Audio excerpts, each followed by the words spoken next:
Paula Bontempi, Federica Bianco, David Grinspoon, Carlin Toner, Josh Sameta, and Jennifer Buss. Well, in the front row, we have Walter Scott, Warren Randolph, Reggie Brothers, Shelley Wright, Scott Kelly, Anna Maria Barea, Mike Gold, and David Spergel, who serves as chair of the team. I have a few opening remarks, but to begin, I'd like to start with the following. First, I'd like to pay tribute to the life of retired Air Force Master Sergeant Sam Sato, who's being laid to rest at Arlington National Cemetery today. Following his active duty service, Sam served as the Intelligence Collection Manager for the National Intelligence Manager for Aviation, where he played a critical role in UAP analysis. All of us at NASA offer our condolences to Sam's family, friends, and colleagues. Second, I'd like to take this opportunity to express my profound gratitude to our distinguished panel of experts for their unwavering commitment and dedication. It's disheartening to note that several of them have been subjected to online abuse due to their decision to participate on this panel. And NASA's security team is actively addressing this issue. We at NASA are acutely aware of the considerable public interest in UAP. However, it's critical to understand that any form of harassment towards our panelists only serves to detract from the scientific process, which requires an environment of respect and openness. Now, every member of our team is a recognized authority in their respective field, and they have our unequivocal support. NASA stands in solidarity with them, advocating for a respectful discourse that befits their expertise and the significance of their work. Thanks. Now, in recent years, the subject of unidentified aerial phenomena, nowadays termed unidentified anomalous phenomena, or UAPs, has captured the attention of the public, the scientific community, and the government alike. And it's now our collective responsibility to investigate these occurrences with the rigorous scientific scrutiny that they deserve. NASA Administrator Senator Bill Nelson believes that understanding UAPs is vital for several reasons, which is why he directed this study. First and foremost, it provides an opportunity for us to expand our understanding of the world around us. As an organization dedicated to exploring the unknown, this work is in our DNA. Secondly, this study aims to enhance situational awareness. The presence of UAPs raises concerns about the safety of our skies, and it's this nation's obligation to determine whether these phenomena pose any potential risks to airspace safety. By understanding the nature of UAPs, we can ensure that our skies remain a safe space for all. In order to achieve these goals, it is crucial that we employ a scientific lens for our UAP work. It's precisely this rigorous, evidence-based approach that allows one to separate fact from fiction. This team is comprised of experts from various disciplines, which allows them to approach this work from multiple perspectives. And we have greatly benefited from that collective expertise. Now, why do we value a scientific approach? It's because science is built on evidence. It thrives on scrutiny. It demands reproducibility, and above all, objectivity. When we approach UAPs from a scientific perspective, we do not come in with an agenda. We come in needing a roadmap. Indeed, the primary objective of this incredible team of experts is not to go back and look at grainy footage of UAPs, but rather to give us a roadmap to guide us for future analysis. And this is the very scientific method that NASA holds true to its heart.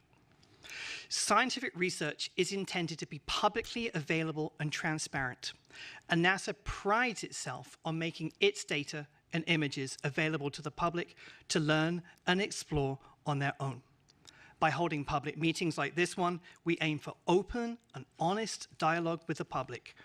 We recognize that public interest in UAPs is high and that the demand for answers is strong. Conversations like this one are the first step to reducing the stigma surrounding UAP reporting. Moreover, transparency is essential for fostering trust between NASA, the public, and the scientific community.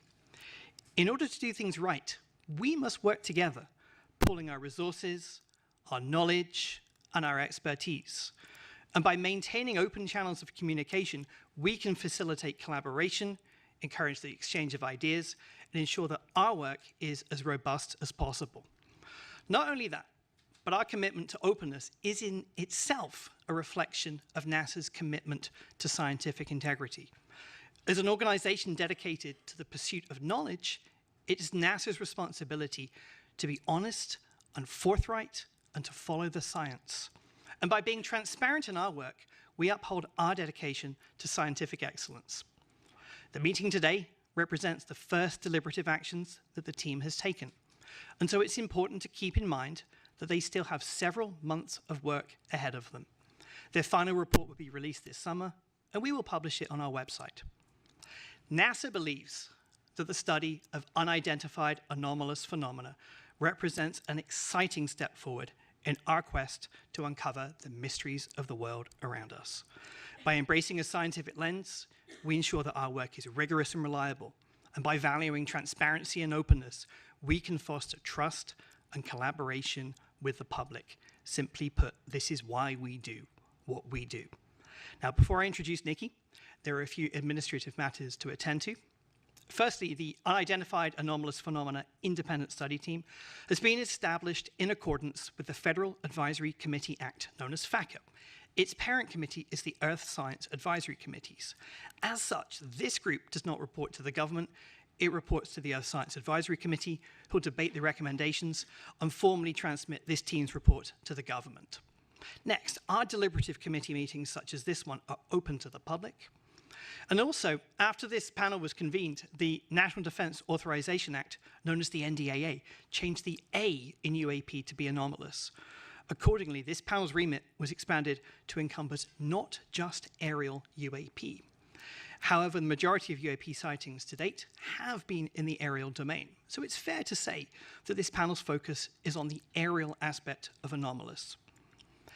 Now, in compliance with the FACO federal statute, formal minutes have been taken throughout the meeting today, and these meetings and these minutes are for the public record, and hence all presentations and discussions and comments by the committee members should be considered to be on the record. Each member of this UAP study team has been appointed because of their specific subject matter expertise as individuals, and hence each member is subject to federal ethics laws. This category of appointment is called Special Government Employees, or SGEs, for our non-government members, and our 2 federal employees serve as regular government employees, known as RGEs. Now to the panel. All members on this committee should remember to recuse themselves if a topic comes up in which you have a potential conflict of interest between your financial interests, including those of your employer, and matters that we're discussing. And then finally, panel, if you have any ethics questions, please see me separately, and if needed, I'll put you in contact with a NASA ethics attorney. Thanks for bearing with me. I'd now like to turn to the amazing Dr. Nikki Fox, Associate Administrator for NASA's Science Mission Directorate. Over to you, Nikki.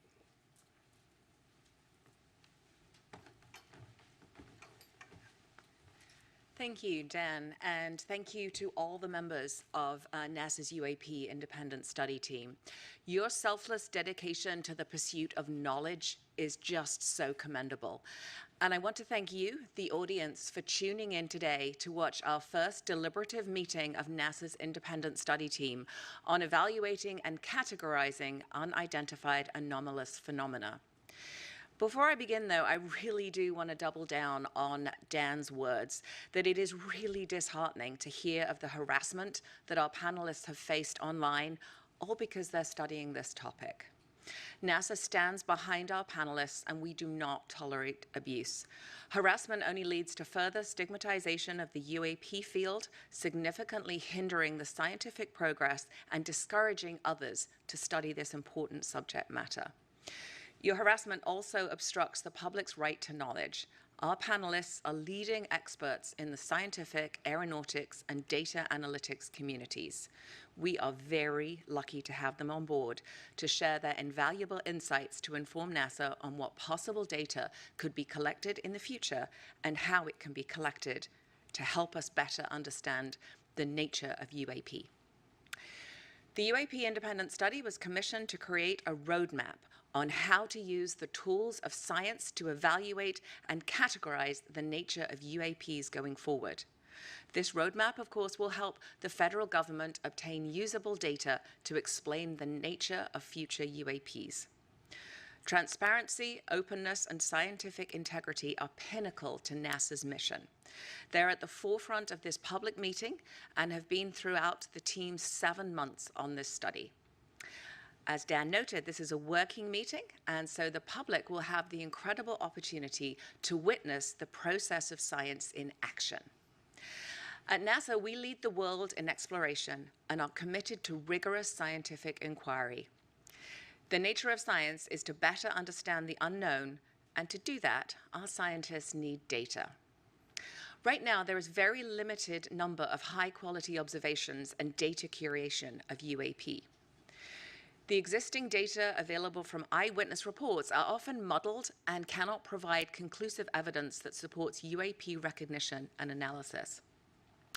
Additionally, an object's background can complicate the data further and render it unusable due to conventional objects that can mimic or overshadow the phenomena completely, such as commercial aircraft, military equipment, the weather, and ionospheric phenomena like auroras. This lack of high-quality data make it impossible to draw scientific conclusions on the nature of UAP. Now, this team has used unclassified data from civilian government entities, commercial data, and data from other sources to inform their recommendations.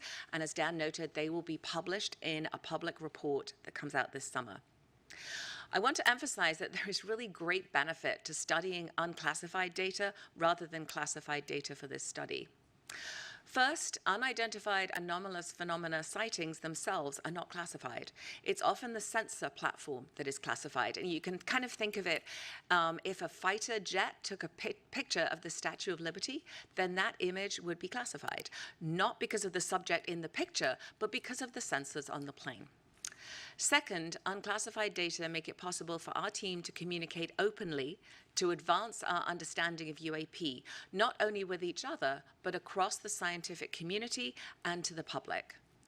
This ensures a clear and transparent pipeline of information that can be built upon through generations to expand our understanding. This study relies on open data. Everything we use at NASA is open, and anyone can look at these records.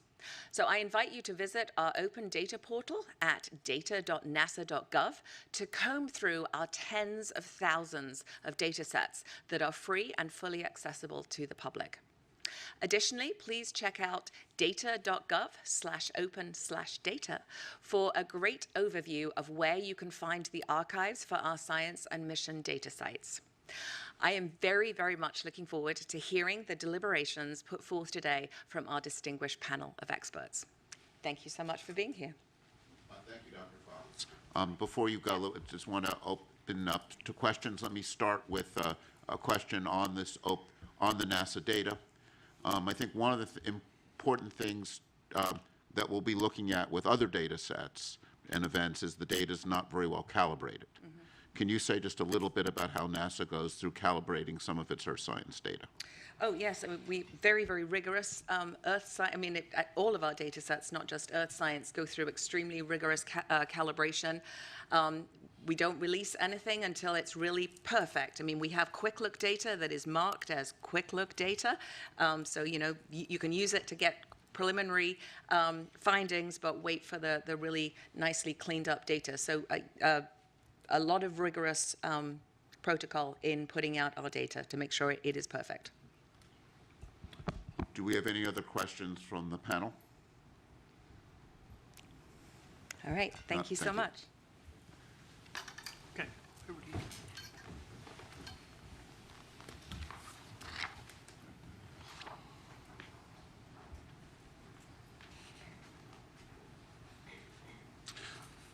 Hi, I'm David Spergel. I'm the chair of the panel. And when I look at our charge, we have a lengthy charge, but the high-level summary of it is how can NASA contribute to understanding the nature of UAPs? And our role here is not to resolve the nature of these events, but rather to give NASA guidance, to provide a roadmap of how it can contribute in this area. After my opening remarks, we'll hear from Sean Kirkpatrick from the AARO, and it's the AARO that's charged with leading the whole of government UAP effort. And they've already issued some preliminary reports on some of the events. NASA's role is to use its unique capabilities and its role as a civilian agency interacting with the scientific community in an open and transparent manner. And, as Dr. Fox emphasized, the Defense and Intelligence Agency data on UAP are often classified primarily because of how the data is collected, not because what's in the data. If a camera on an F-35 took a picture of a bird, it's classified. If a spy satellite takes an image of a balloon, and we've had in the news some balloons recently, that data is classified. And that's because of a desire to not reveal our technical capabilities to other nations. NASA, on the other hand, operates in a mode where it's collecting data in the open. And the NASA data is available on websites and is well characterized. And because of NASA being the civilian agency studying air and space, it has a special role to play. And I see our charge primarily as helping identify for NASA ways it could play that role and contribute to understanding. We've gone through a preliminary data collection stage, and to summarize some of the things that we've learned, the current data collection efforts regarding UAPs are unsystematic and fragmented across various agencies, often using instruments uncalibrated for scientific data collection. And if I think about the data that people have out there, it's in many ways what we'd like to think of as citizen science, but again, it is uncalibrated data, poorly characterized, not well curated. And we face, looking through this data, a significant background, a background of many of these events are commercial aircraft, civilian and military drones, weather and research balloons, military equipment, ionospheric phenomenon. We need to characterize how, when the data is taken, when it sees events like this first. The current existing data and eyewitness reports alone are insufficient to provide conclusive evidence about the nature and origin of every UAP event. They're often uninformative due to lack of quality control and data curation. To understand UAP better, targeted data collection, thorough data curation, and robust analyses are needed. Such an approach will help to discern unexplained UAP sightings, but even then, there's no guarantee that all sightings will be explained.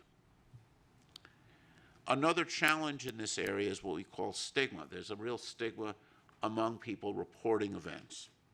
And despite NASA's extensive efforts to reduce this stigma, the origin of the UAPs remain unclear, and we feel many events remain unreported. Commercial pilots, for example, are very reluctant to report anomalies, and one of our goals in having NASA play a role is to remove stigma and get high-quality data.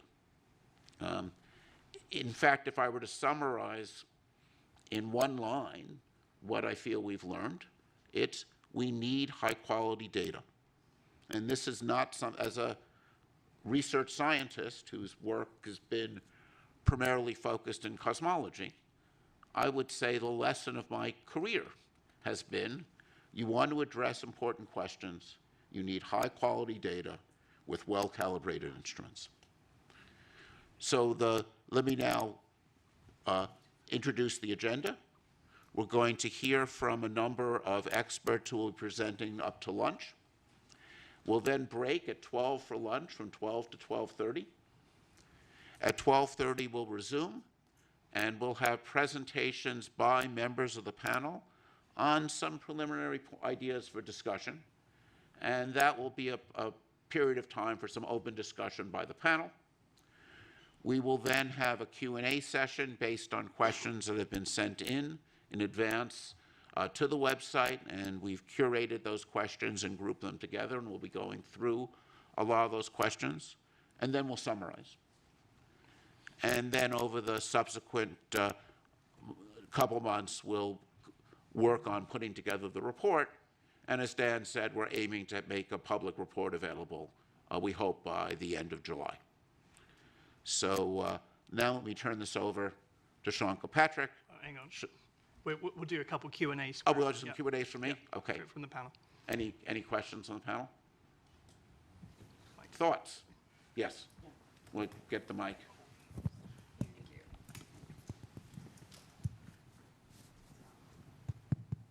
Yeah. So one of the things I think Dr. Fox said was looking at the release of data, very important for our study, when it's high quality. And you have also commented that data are not always perfect when we're doing certain studies. I wonder if you could shed some light on the difference between the application of certain data to certain scientific challenges. So, when you look at your camera is often designed to take an image in the daytime and might not be optimized for nighttime imaging. Or if you take something that astronomers are very familiar with, is we design our telescopes to work at night. And if the sun is not even if you would never take the Hubble telescope and point it at the sun. This would destroy its detectors. Not only that, if the telescope is pointing there and the sun is over there, even though you're not looking at the sun, reflections off of the optics will produce what we call ghosting. And that kind of ghosting produces some very strange images. And this, one of the many things we need to worry about when we see unusual things taken from a camera is, even if you're pointing the camera there, was the sun over there? Those kinds of anomalies degrade the quality of the data. And that's why it's very important to work with well-characterized instruments and to be, using them in ways in which you understand what's going on. So I think if you look at, data taken from the James Webb Telescope or from the Hubble or any of these things, and these are, telescopes looking out in space, you'll see some really, at first funny phenomenon. When a telescope points at a star that's bright, it saturates the detector and puts bleeding down the detector. And you'll see phenomenon like if there's a bright star off to the side of the, not even when you're looking at, you get this effects where light bounces off of dust in your telescope and produces a sort of diffuse image that has some really strange properties. So, when you see something unusual, the first thing you have to do is understand how that data was taken. And I think this is one of the challenges one faces when you have data taken by uncalibrated instruments years ago. It's very hard to know what's taken. It's very hard to draw conclusions. I think that's one of the challenges with archival data. And I think having dedicated, well-calibrated instruments, I think, will be important here as in any other area to understand what's going on. So, David, anomalies are so often the engine of discovery. Maybe you could say a quick word about high-risk, high-reward research in your field of cosmology and how you see that impacting the UAP study as well. So,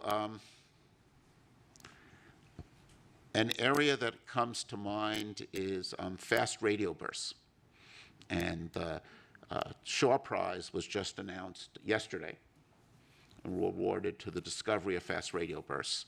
And these are these bursting signals that go off all over in space. And it's an interesting story because Some of the bursts were real and are fascinating, and some of the bursts, there was a series of bursts observed by this observatory in Australia, and they had really strange structure, and people couldn't figure out what was going on. And then they started to notice a lot of them bunched together around lunchtime. And what had happened was the people at the observatory would heat up their lunch in the microwave. And something they would do is they would open the door of the microwave oven before the microwave stopped. This is bad for your microwave oven. It wears it out. But not only that, it produced a burst of radio signal that was picked up by these sensitive detectors. So this, I think, is an interesting lesson. Some events end up being something unusual and conventional, but some events with these FRBs turn out to be these powerful explosions which are taking place at cosmological distances. Their nature is still not fully understood. I think they're one of the really most fascinating objects we have, these bursts going out all over space.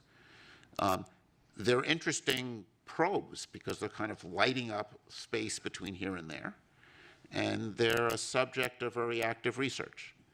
And if one looks at the history of these FRBs, at first they were discovered, not believed, then finally confirmed, and they were discovered by instruments that were very sensitive but not optimized for this.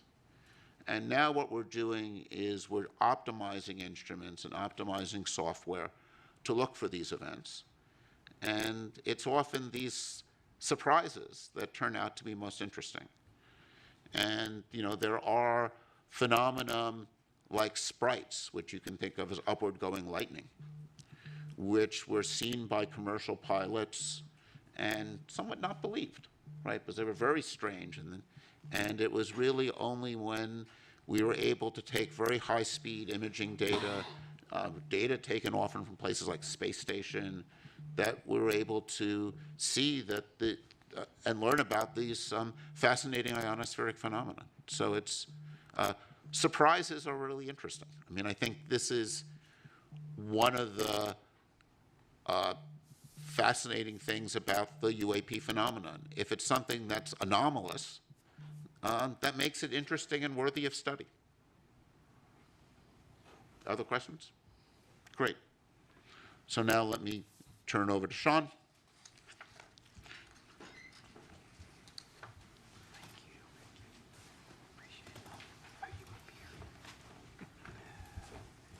Thank you, David, Dan. It's a pleasure to be back. Good morning, everyone. I want to start by thanking NASA for convening today's UAP Independent Study public meeting and inviting me to continue to participate. NASA has been an invaluable partner to our team at AARO as we work to better understand and respond to unidentified anomalous phenomena. We applaud NASA for commissioning its independent study team and for exploring what data and tools could be leveraged to shed greater light on UAP. Though NASA and AARO are taking on very different aspects of the UAP problem set, our efforts are very much complementary. We both are committed to the scientific method, to a data-driven approach, and the highest standards of scientific research integrity. While NASA is evaluating unclassified data sources for its study, AARO's data set includes classified material with a focus on national security areas. However, all of this data collectively is critical to understanding the nature and origin of UAP. NASA brings unique capabilities, world-class scientists, and a wealth of academic and research linkages. NASA also has access to Earth sensing satellites, radiological sensors, tools for gravitational wave, geomagnetic wave detection, and means for analyzing open source and crowdsourced data that may assist both AARO and NASA in their UAP efforts. We are very grateful for the partnership and welcome the opportunity to join with NASA to share our collective findings with the public as the U.S. government moves towards greater transparency on this issue.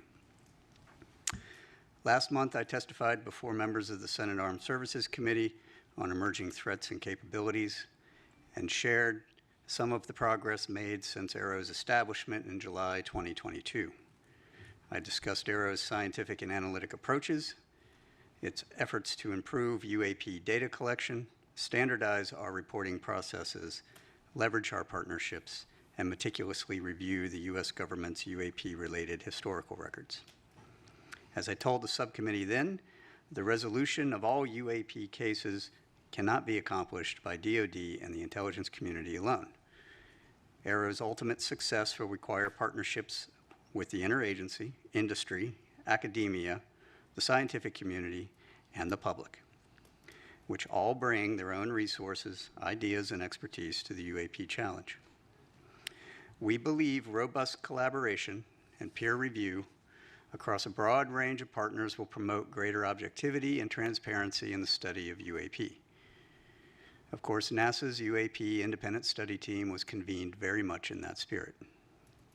I also emphasized to Congress that only a very small percentage of UAP reports display signatures that could reasonably be described as anomalous. The majority of unidentified objects reported to AARO and in our holdings demonstrate mundane characteristics of readily explainable sources. While a large number of cases in AARO's holdings remain technically unresolved, this is primarily due to a lack of data associated with those cases, very much along the lines of what David was just speaking about. Without sufficient data, we are unable to reach defendable conclusions that meet the high scientific standards we set for resolution. Meanwhile, for the few objects that do demonstrate potentially anomalous characteristics, AARO is approaching these cases with the highest level of objectivity and analytic rigor.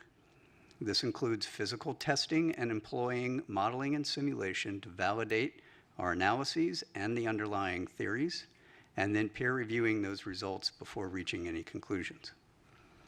AARO has shared these cases with the appropriately cleared NASA team members in order to discuss and help recommend potential scientific areas of study that NASA may want to take lead on.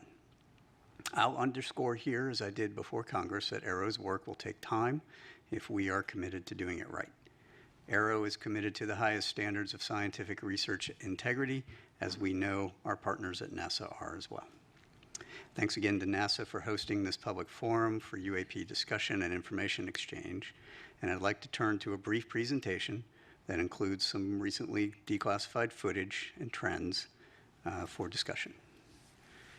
Next slide, please. So some of you probably saw a version of this at the open hearing last month.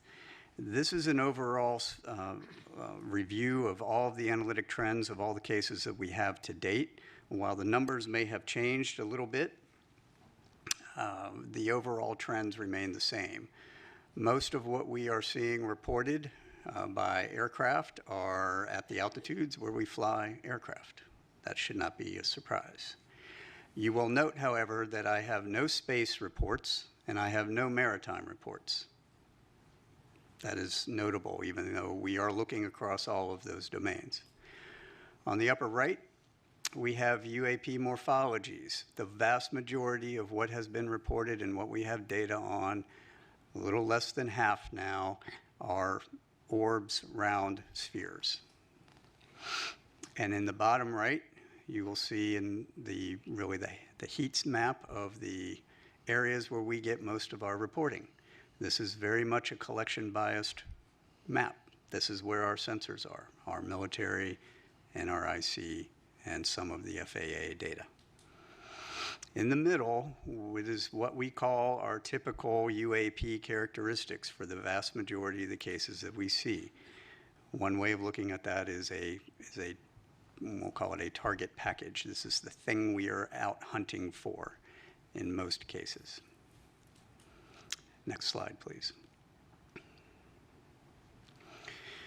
This is an example of one that I showed at the hearing recently. This is a spherical orb, metallic, in the Middle East, 2022, by an MQ-9. I will come back to the sensor question that David raised here in a moment. This is a typical example of the thing that we see most of. We see these all over the world, and we see these in making very interesting apparent maneuvers. This one in particular, however, I would point out, demonstrated no enigmatic technical capabilities and was no threat to airborne safety. While we are still looking at it, I don't have any more data other than that. And so being able to come to some conclusion is going to take time until we can get better resolved data on similar objects that we can then do a larger analysis on. Next slide, please. I'm going to let this play through. This is a newly released video. You'll notice there are 2 dots moving back and forth. There is a plane at the bottom that's moving across the screen, and now there are 3 dots moving back and forth. The moving back and forth is from the sensor and the platform that's collecting it. This is a P3 on a training mission in the western United States. They picked these up and they tried to intercept and was unable to intercept them. Apart from that motion, and you'll see a little bit of defocusing from the sensor itself, there is no other oddity about this, except for the fact that they couldn't catch them. The reason they couldn't catch them is because after further analysis, it was shown that those objects were actually much farther away from the P3 than they thought.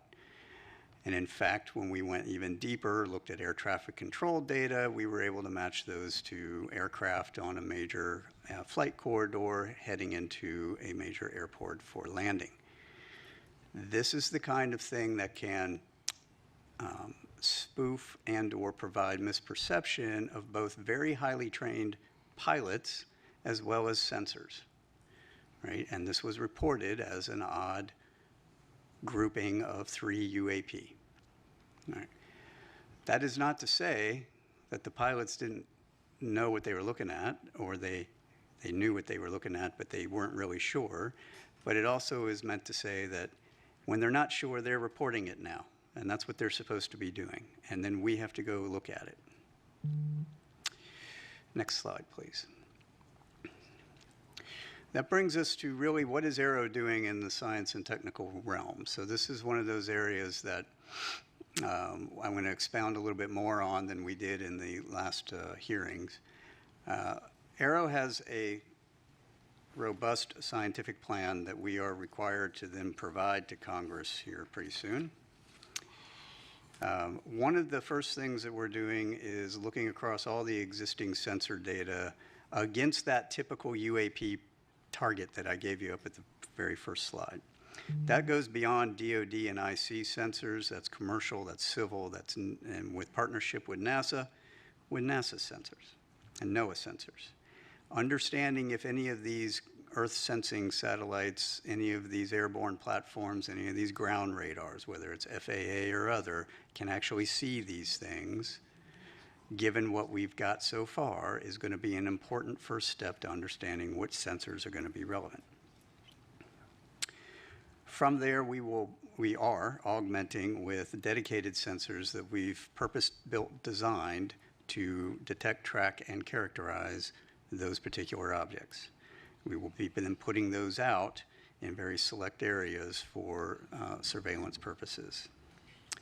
Partnerships with academia, exploring the signatures to match to our data. So understanding if a thing is moving and if it is doing certain anomalous activities, what are the signatures we would expect to see? How do we pull on that? And then from there, how do I tune my collection architecture to go after it? Statistical analytic techniques. We're working with a couple of universities on how do I do broader-based statistical analysis on unclassified and classified data so that I can apply those analytics to our holdings. And then AI and ML analytic techniques for searching out through the data what are the objects, what are the targets that we're going after.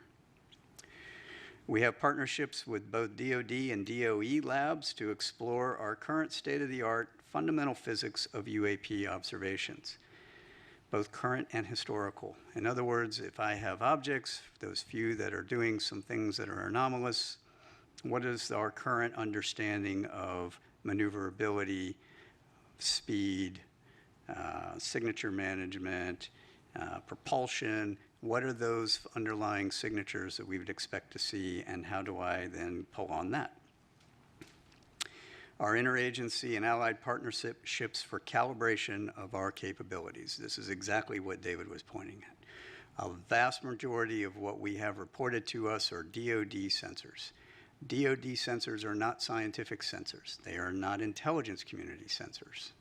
Believe it or not, intelligence community sensors are very close to scientific sensors. They are calibrated, they are high precision, they are everything you'd ever want to know about a thing. DoD sensors have one purpose. They are to identify an object that is known and put a weapon on it.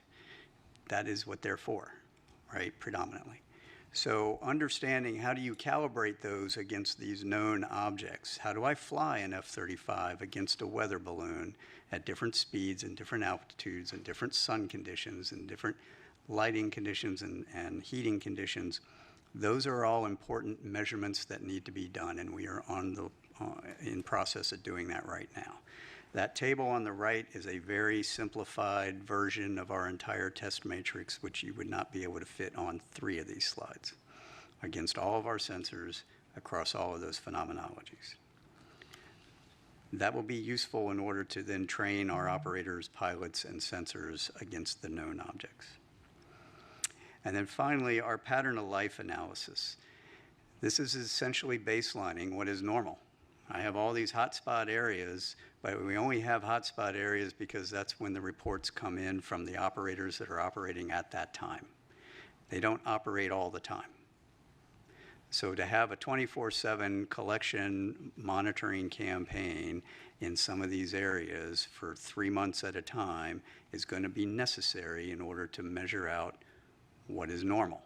Then I'll know what is not normal, right, when we have additional things that come through those spaces. And that includes space and maritime. Next slide, please. Which brings me to some of my recommendations for the panel and their consideration and deliberation. Of some of these we're going to be exploring with our new NASA embed, whom I'm happy to be welcoming on pretty soon, who's going to help us in our scientific plan. Crowdsourcing, unclassified open source data. This is where, some of the public can be helpful. Imagery from an iPhone is generally not helpful unless you are right up on whatever it is you're looking at. However, some of the ancillary data that your iPhone provides, from location to speed to other phenomenologies, and more than one of those can be very helpful. Right? Large-scale, ground-based scientific instrumentation. Evaluating how can I use some of these other instruments for detection. The FRB example was perfect, right? You have a bunch of large-scale instruments that were not designed for that, yet they picked them up because there was a microwave. Well, we have a surrogate target package of what we think these things are, at least from what we've got reported to us. That was in the front slide. Understanding how can I evaluate that against all of these other instruments, and do any of them have a chance of picking anything up that would be helpful in tipping and cueing us to get other sensors on target. I think leading that evaluation of the scientific ground-based sensors would be useful. Also, the same thing for the Earth Sciences satellites, as we mentioned before. Intentional vice coincidental collection. So looking at how can I provide a tip and cue to both the ground and space-based scientific and academic sensor community to put additional sensors on an object when it is reported. I'm currently doing that with AARO, the Joint Staff, the commands for when they get tip and cue, right? So a pilot says something, they see something, they report it in, and we're going to turn on a whole bunch of new collection to go after it. I should be able to hand that same tip and cue to the scientific and academic community. So looking at how that works would be helpful. Peer reviewing advanced capabilities, the parameterization and the publication of that have not yet been engineered. We understand a lot of fundamental physics.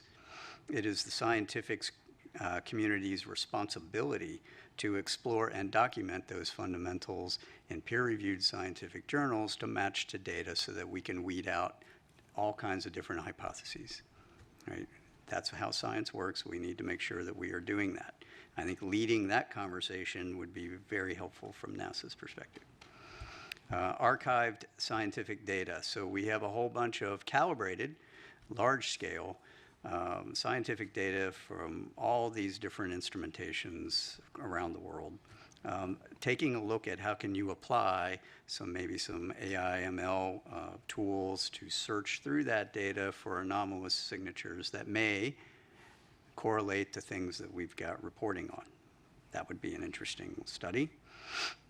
Distributions of sightings. I think this is a low-hanging fruit one, right? So if we take a look at all of the distributions of sightings that are outside of my national security areas that I've got classified reporting for, and they generate the similar distribution map as we've got, and we put those two pieces together, now I have a holistic picture. And then, of course, our foreign partnerships, building a robust scientific community of interest, review data, capabilities, conduct analysis, expanding upon our military and intelligence collaborations across the world into the scientific and academic world. And with that, those were my thoughts. We've talked about some of these in the past. It would be interesting to hear if there's any further questions or deliberations on any of those points, and I'm happy to take any questions that you all have. Great.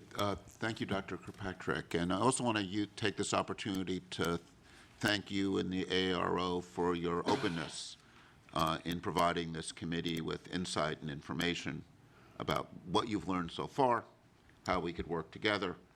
I think this is very much an area where it's going to be essential that NASA be a partner and be a good partner for AARO. And I think you're really want to thank you for your role with this committee in helping to start to build that partnership. It's been my pleasure. And let's, Reggie. Hey, Sean, thanks for the briefing. Question. We talked a lot about data already. Let's talk about sensors for a second. So you mentioned that you work with labs, academia.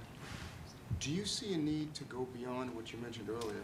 That is the type of sensors we have right now, which are based on national security threats and certain phenomenologies and frequency ranges, these kinds of things. Do you see a reason of going beyond that?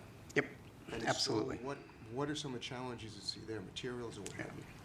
So can we go back to the front slide, just the first slide where the target characterization is? So we've purpose-built a couple of sensors to do search across that, nope, down one, there you go, that's great.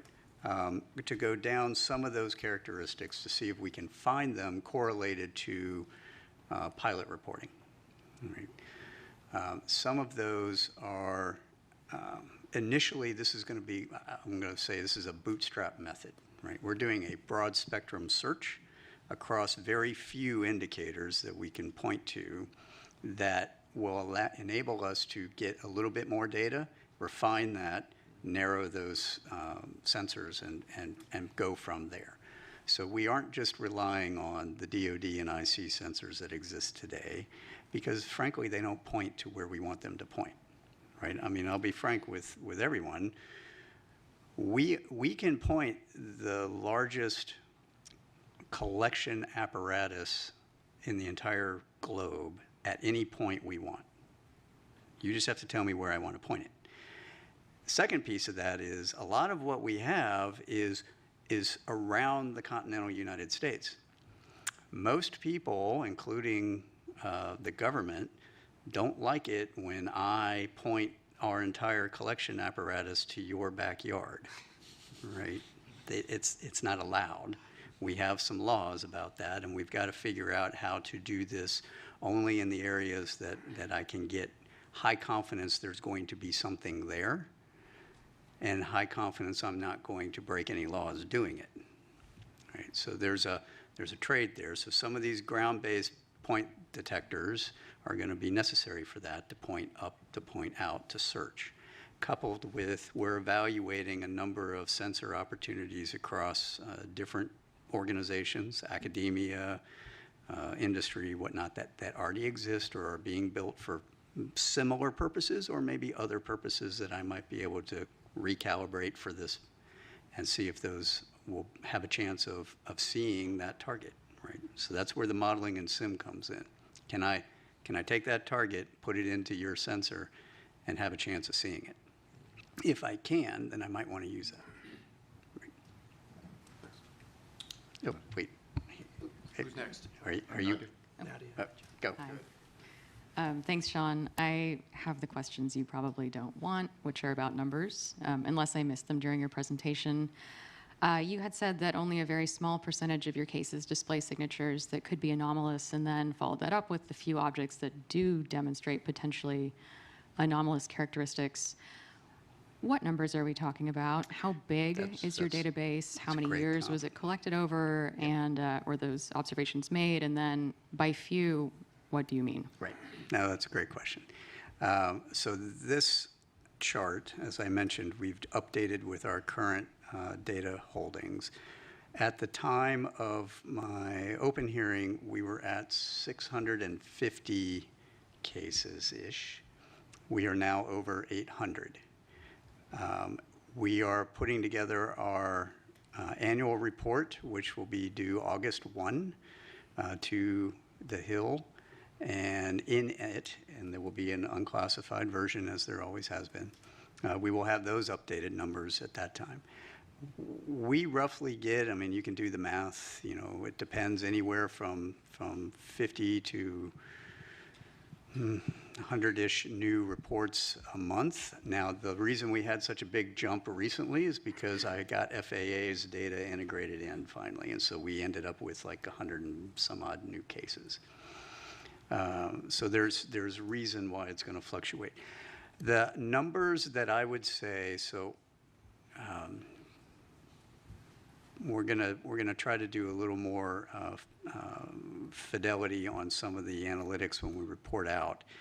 But the numbers I would say that we see are possibly really anomalous are less than single-digit percentages of that total database. So maybe 2 to 5-ish%. Wait. Who's next? Is this on? Hi. All right.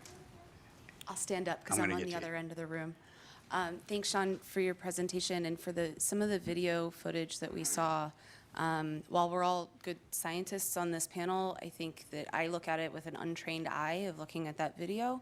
And so I see 3 spots moving, and everything else in the background looks like it's stable.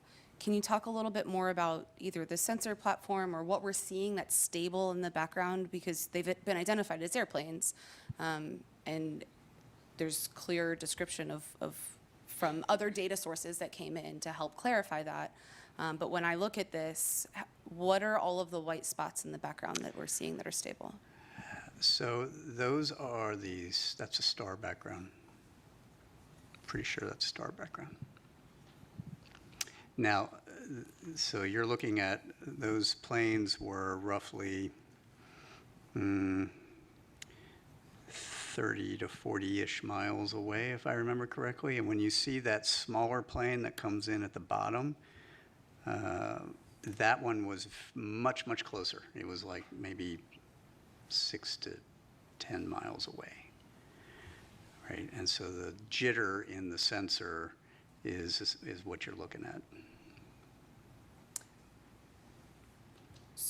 Right, okay, so the 3 spots, because they look like they're moving at about the same, Right, they are. right? And if they were flying together, but they're not, is what I'm hearing. This is the sensor moving. They're in a flight line, Right, so they're equally spaced in a flight line, and the sensor is jittering. thank you, Yes, appreciate that. yes. He, I don't know. wait, next? Walter's been Yeah, waiting. patiently waiting. Okay, if you go to your first slide, if you don't mind, not the title slide, but the one that trends had slide, the trends, please. yeah. It's the previous slide. There you go. Thank you. So I want to make sure I understand the slide. It says typically reported characteristics, and there are a bunch of things here, like, for example, size, altitude, speed. If it's being observed from a single sensor, use the example of like the airplanes that were coming in, and if you don't know how far away they are, how do you assess the size? Correct. How do you assess the speed? This is what people would report, but it isn't necessarily, What for is example, real. the size of the object or the speed or any of the rest of it. Do I understand that correctly? Partially. Okay. So this is not all single sensor observations. Some of these are very much multi-sensor observations. Okay. And this is parameterized to cover the range of things for any given parameter, the range of what's possible and what is been observed. Okay, and then on the next slide, the one where you've got the, whatever Orb. it is, the meatball moving across the screen. Right, that one. So was there any look at sensor artifact, data processing artifact? I mean, the first thing that, whenever I see anything that's anomalous, I look at how was the data collected. Yeah. So yes, these are so this is an EO sensor on an MQ-9, and we understand that very, very well. So that is a real object, absolutely. Anna Marie. You mentioned that in the partnership with academia, you also use AI ML techniques for existing data sets, possibly some of them open source. Can you explain a little bit more what kind of AI ML techniques you're using? Are these about anomaly detection? Are you using anything related to natural language processing? Are you using anything related to computer vision? Right. So we're looking at a number of different capabilities that span, I think, a lot of what you've just said. So we've got, we haven't applied it yet. We are researching how we're going to apply it. So natural language processing for the reports from pilots, absolutely. All right. Target recognition, so I can train a model to look for that thing and go back through all of our holdings and go, give me how many of these you have, right? And then try to figure out what those are, right? So I have not put anything out there yet, or have not looked at anything yet for active targeting in real time, because I don't know exactly what I would train it to go look for. I just know what we have. So I want to get more confidence on what we have before I go and do that, except for balloons, right? We're trying to get rid of balloons as quickly as possible.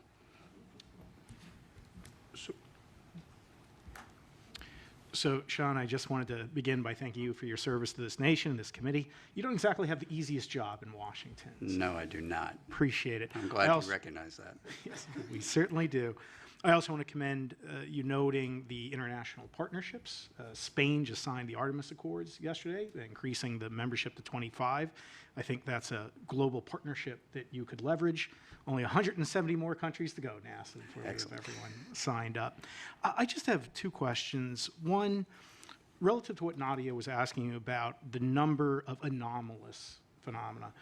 What makes it anomalous in your view? What is the phenomenology where you're pulling those cases out and saying this is truly unexplained? And then my second question would be relative to the stigma. How damaging is that in your view? And what in particular do you think NASA can do to help remedy the situation? Those are great questions. I'm going to take the second one first, because I know we're getting short on time. The stigma has improved significantly over the years since the Navy first took this on some years ago. It is not gone, and in fact, I would argue the stigma exists inside the leadership of all of our buildings, right, wherever that is. My team and I have also been subject to lots of harassment especially coming out of my last hearing, because people don't understand the scientific method and why we have to do the things we have to do, right? And because we can't just come out and say, you know, the greatest thing that could happen to me is I could come out and say, hey, I know where all these things are. Here you go. All right, but I don't, right? And it's going to take us time to research all that. People want answers now, and so they're actually feeding the stigma by exhibiting that kind of behavior to all of us, right? That is a bad thing. Where can NASA help? I made that recommendation on NASA should lead the scientific discourse. We need to elevate this conversation. Right? We need to have this conversation in an open environment like this where we aren't going to get harassed. Because this is a hard problem. It is a hard target problem. We need to understand what is the things that are in all of our domains, space or air or undersea, and how do we make sense of that? Right. Your first question on what makes it anomalous to me, we actually developed some definitions on all of these things. We gave it both to the White House and to Congress. I think we've got some of that into law now, but essentially anomalous is anything that is not readily understandable by the operator or the sensor. Right? So it is doing something weird, whether that's maneuvering against the wind at Mach 2 with no apparent propulsion, or it's going into the water, which we have shown is not the case. That is actually a sensor anomaly that we've now figured out, and we're going to be publishing all of that. You know, those kinds of things make anomalous. Signature, we'll call it signature management, but it's things that are not readily understandable in the context of, hey, I've got a thing that's out in the light. It should reflect a certain amount of light. If it doesn't reflect that amount of light, something weird. I think we have time for one last question. Sean, you recommended foreign partnership with NASA.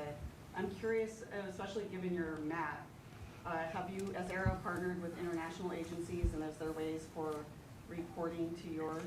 Mm-hmm. So that's a great question. I want to expound on that just a little bit.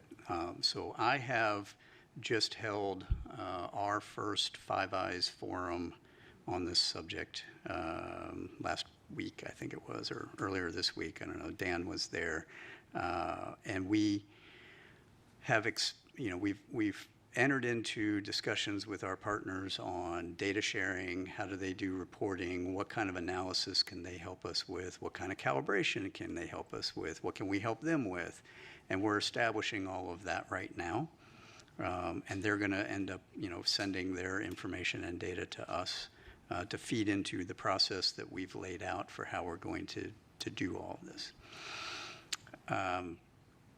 Beyond that, I have not had either the time or the bandwidth to do, and that's why I would look to NASA to expand the scientific and academic relationships that they have across all of our allies and partners on how can we bring them into the fold.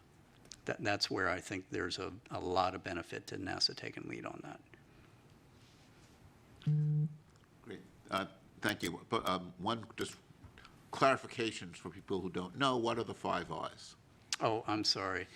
For those of you that aren't familiar with the Five Eyes, those are that's the UK, Canada, Australia, New Zealand, and the United States. So those are the 5 partners. Terrific. So thank you very much. Thank you.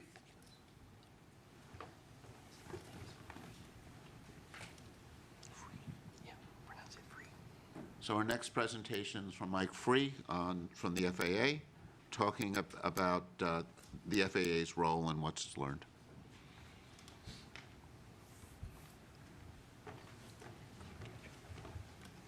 Would like to thank the panel for the opportunity to come and give an overview of the FAA and some data points around the FAA's mission, the data the FAA provides to provide the framing of what are the surveillance systems that we can bring to bear, or there's data around those sensors, as well as to frame the limitations of those. I know Sean talked about some of the data points that are used and being integrated.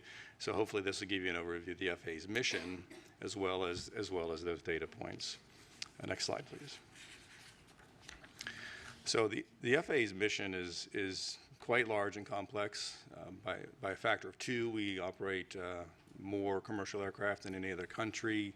I think we're second only to Australia in total airspace, but largely because Australia has a very large oceanic volume that they're responsible for managing. So it is a very complex, very large national airspace system. We have over 14,000 controllers, 520 air traffic control towers, which are located at the highest density of airports, and I'll refer to those as towers in subsequent slides. We have 147 what we call terminal radar approach controls, or TRACONs, and those are manned control facilities at the high and medium density airports around the nation, as well as 21 air route traffic control centers, which manage the control of air traffic in the en route environment.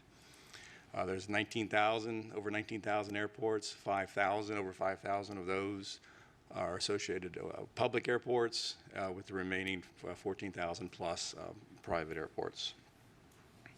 Next slide, please. So the FAA's mission is primarily around safe and efficient control of manned aircraft. That has been our historical mission, and it remains our primary mission. Certainly as we talk about new entrants with UASs and advanced air mobility and some of those things, there will be an evolution of the FAA's mission to include safe operation of the NAS with those new entrants. But the architecture and design of the NAS is geared around safe and efficient control of aircraft and manned aircraft. Certainly the commercial aspect, the commercial flights are a primary focus of the agency. We certainly support general aviation and flights as well. But again, our mission is around manned aircraft and safe and efficient operation of those.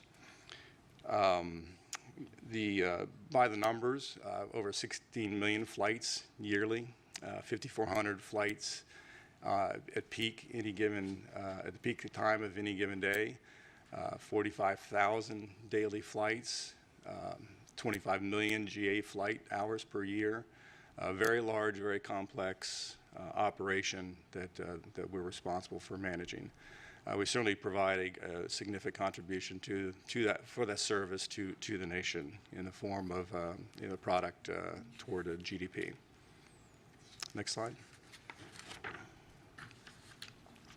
So as we get into the discussion of surveillance services, I want to provide a little bit of framework around the categorization of our surveillance services. And we primarily break those into two bodies. The cooperative surveillance, which is defined by a sensor that's avionics or equipment on board the aircraft that works in conjunction with ground-based sensors. The non-cooperative surveillance is independent. This is basically the classic radar. RF energy is transmitted out, reflects off the target, and we receive that signal, and from that return we can determine where that aircraft is. Typically these cooperative and non-cooperative sensors are co-located together. The cooperative mounted on top of the non-cooperative radar. So from a data perspective, I think in this panel, in this study, I think that the cooperative sensors, those are neither unknown or anomalous. So for the purposes of this briefing or the rest of this briefing, I'm going to focus on the non-cooperative aspect. Next slide, please. So again, from a standpoint of the mission of the FAA, is primarily around manned aircraft, and I think that serves as an important framework for the data points and the type of data that we can bring to bear for this panel. So we break our systems and the design of the systems into different types of systems. So we have short-range radars, which are typically located at the high and medium density airports. And those operate from a range, they have a detection range of between 40 and 60 miles, and an altitude detection capability of about 24,000 feet. The long-range radar systems have a detection range of 2 to 250 nautical miles with altitude detection up to 100,000 feet. So that provides the basic the framework for those.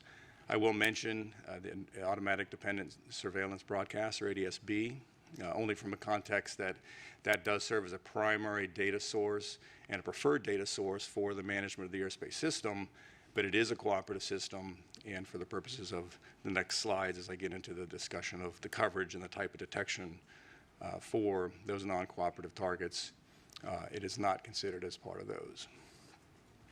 And also surface surveillance is also something that we provide, but again, for the purpose of the study, I only include those for just a completeness perspective.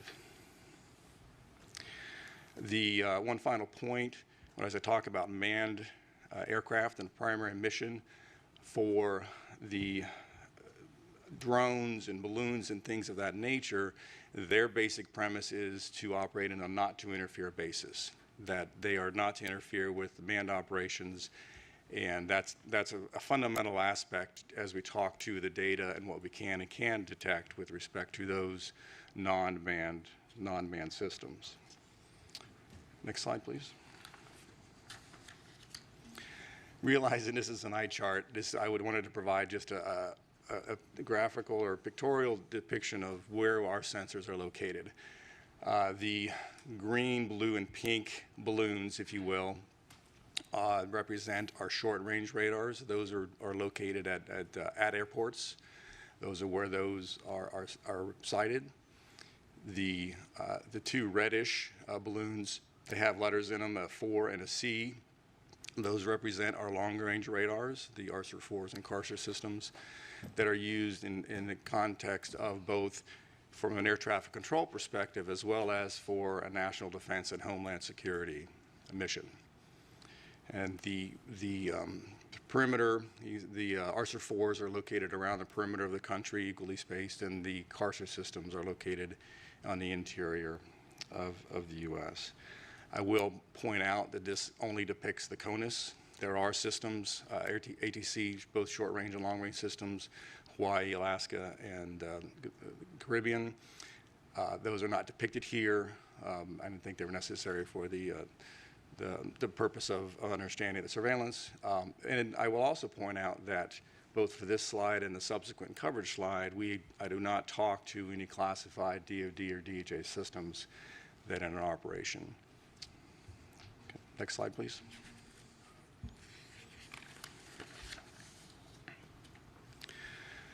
So what can the FAA detect and surveil, what can we not? This slide gives you a by altitude slice of what it is that we can detect. So if you look at the square that's labeled 1,000-foot AGL, that depicts by sensor for an aircraft that is 1,000 feet in altitude, what is the range at which we can detect that aircraft? And so on, as you get higher in altitude, or higher in altitude, you can detect it at further range. And that's basically a phenomenon of the curvature of the Earth and the line of sight aspect of these radar systems. So pretty good coverage across the U.S. at 10,000 feet and above. This is a mathematical model based of a pure line of sight as well as some geographical screening. As you can see in the western part of the U.S., there is screening due to the mountains and those sensors.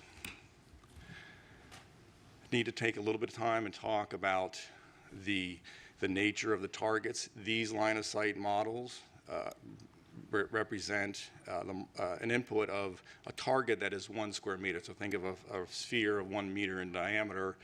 That's the assumption that goes into these models. So if you think about that in the context of other forms of aircraft, a 4th generation F-15 or F-18 is in the proximity of about 1 square meter, perhaps a little bit larger. A large airliner is perhaps 100 square meters. A small UAS is perhaps a 0.01 square meter.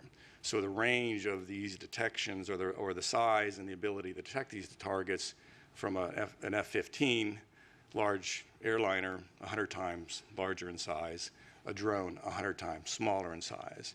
So the detection and the surveillance capability really largely depends in part to the target that we're talking about and the ability to surveil that target.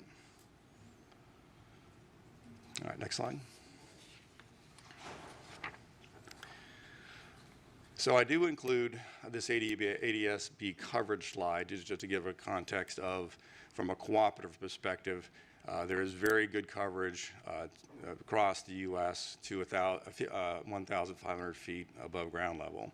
So this provides a context of when we look at the data and start getting a discussion of what it is we can detect. This will certainly be, for those cooperative aircraft that have ADS-B, we could certainly detect those to a pretty low altitude across the U.S. All right, a couple of data points. I think I know Sean certainly talked about some of the data points, and I can provide a little bit of insight from an FAA perspective. Drones are a pretty significant challenge. There's 880,000 registered drones in the U.S. Small drones, I should say, Part 107 drones. Many tens of thousands of those are operated on a daily basis by commercial operators. It's not clear how many private drone operators are taking their drone up for a quick flight. But as I said earlier, those are regulated they're regulated to operate below 400 feet in altitude. So again, the drone aspect is for those small drones in particular, and as well as all classes of drones. There are regulatory restrictions to where they can and cannot fly, basically avoiding and not interfering with manned aircraft operations. Second data point, we talked about balloons. The Weather Service, we know on 92 weather stations that release balloons twice a day. It's 6 a.m. and 000 Zulu and 1200 Zulu. Typically 2-hour duration. They fly up to 100,000 feet where the envelope bursts and then the payload descends back to Earth. So certainly, at least 184 balloon flights daily in the NAS. Not to consider universities and hobbyist balloons that may be launched, but those are typically small in size. And finally, Sean did talk about UAPs and FAA data. A couple of data points that we do report. There is a process by which air traffic controllers can report UAP sightings or events. Historically, those have been in the range of about 3 to 5 reports per month that have been reported. We did see an uptick of reports in August of 22 that went up to about 8 to 10, perhaps due to Starlink launches.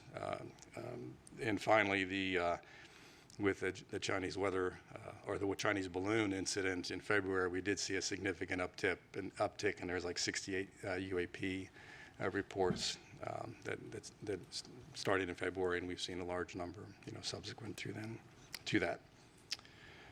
I think that's all I had. Any questions? Do you want to take the question? It's easy. Actually, you can choose the questioners. It's easier from your angle than from mine. All right, Walter. Yeah, so two questions about the radar data coverage. First one is, do you retain any of the data, or is it just cycled over as? There is a retention, long-term retention of data. I can't recall exactly how long we retain that. There's certainly a requirement from a retention from a legal perspective.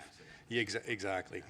But I do know there is some periodicity measured in a term of months. Is it retained in terms of like the raw radar, or is some processed form of data that's retained? I believe it's a processed form of data that is what was displayed on the, whether it's an en route ERAM system or the STAR system. And then the other question is, for the radars, are they operated in any sort of a tasked mode, or are they constant search mode? The current systems in our inventory, they're fixed face, and they just rotate at either 12 RPM or 5 RPM, depending on whether it's an en route or a terminal surveillance requirement.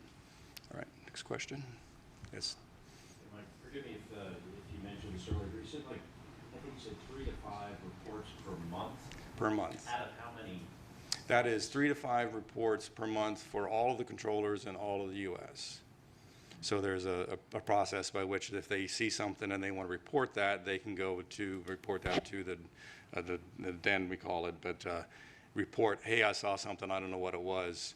So that's 3 to 5 per month across the entire, 14,000 controllers per month. So, 45,000 operations any given day, 30 days, however many days in a month, it's a very small percentage. Can you describe actually about this? How do you encourage to report? Do you feel like the stigma on UAPs is impairing the reporting? Do you feel the reporting is biased? I'm not aware of I'll answer it this way. The process by which UAP is reported is part of the air traffic controller order. So basically, the air traffic controllers are allowed. It says, if you see something, here's the process by which the procedure by which you would report it. Other than that, I'm not aware of any specific stigma or limitations, and I'm probably not in a good position to speak to that. Other than there is that process, and that is the process that we use, and is what represents those numbers I talked to. And if I may have, I had a question prior to this one. How do you decide the sites where you deploy? You saw the map, and it has some very good coverage on the coastal areas. There were some areas of lack of coverage. Yeah. So if you go back one slide from what's presented here, what you'll see is in the eastern half of the U.S.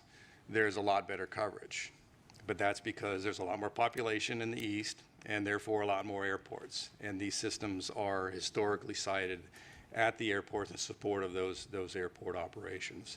To the west, obviously, less dense and fewer systems. Now, that's from an ASR, the short-range radar perspective. The long-range radars are pretty much equally spaced in order to provide the maximum coverage from a homeland defense and security perspective, as well as with higher altitude flights, the en route cruise phase of air traffic control. Warren. Mike, first, thank you and the FAA for coming to share this information with us. Second, can you speak to a little bit of the filtering techniques that we use? So with respect to, I know Walter had a question about the raw data and process, but can you just talk a little bit about, we actually aren't trying to detect everything. That's actually a very good question and a very good point with respect to what we can and cannot see. So there are, the closer to the ground you point a radar, certainly you can get lower elevations, but you also start to see the effects of trees and other ground-based clutter, as we call it, that starts to interfere. So we have great ability to detect a lot of things, but from an FAA mission perspective, our desire is to find that sweet spot of seeing everything to as low an altitude as we can to maximize our mission around safe operations of manned aircraft. Now, to pull that thread just a little bit further, there's also limitations with respect to biologicals or insects and dust and things of this flavor that most aircraft fly above a certain speed. So we typically will have filtering settings on our systems to get rid of the stuff that really is leaves or insects or things of that nature, so that we provide as clean a display for the controllers. So there are specific settings that we can adjust, and it's been learned over many years to perfect those, what we call optimization of those kinds of filters, to get rid of what is not a manned aircraft, not an aircraft, and provide as clean a display for the controllers as we can. Yes? Yeah, please. Oh, thanks. Thank you. Thanks for the presentation. Would it be, kind of following up on what you said, Warren, would it be possible to collect the raw data and to save that? Because if it would be possible to do some calibration after the fact that Sean was mentioning, for example, you might be to capture other phenomenology. Is that possible? Well, when you say raw data, I think we'd have to talk a little bit about what is meant.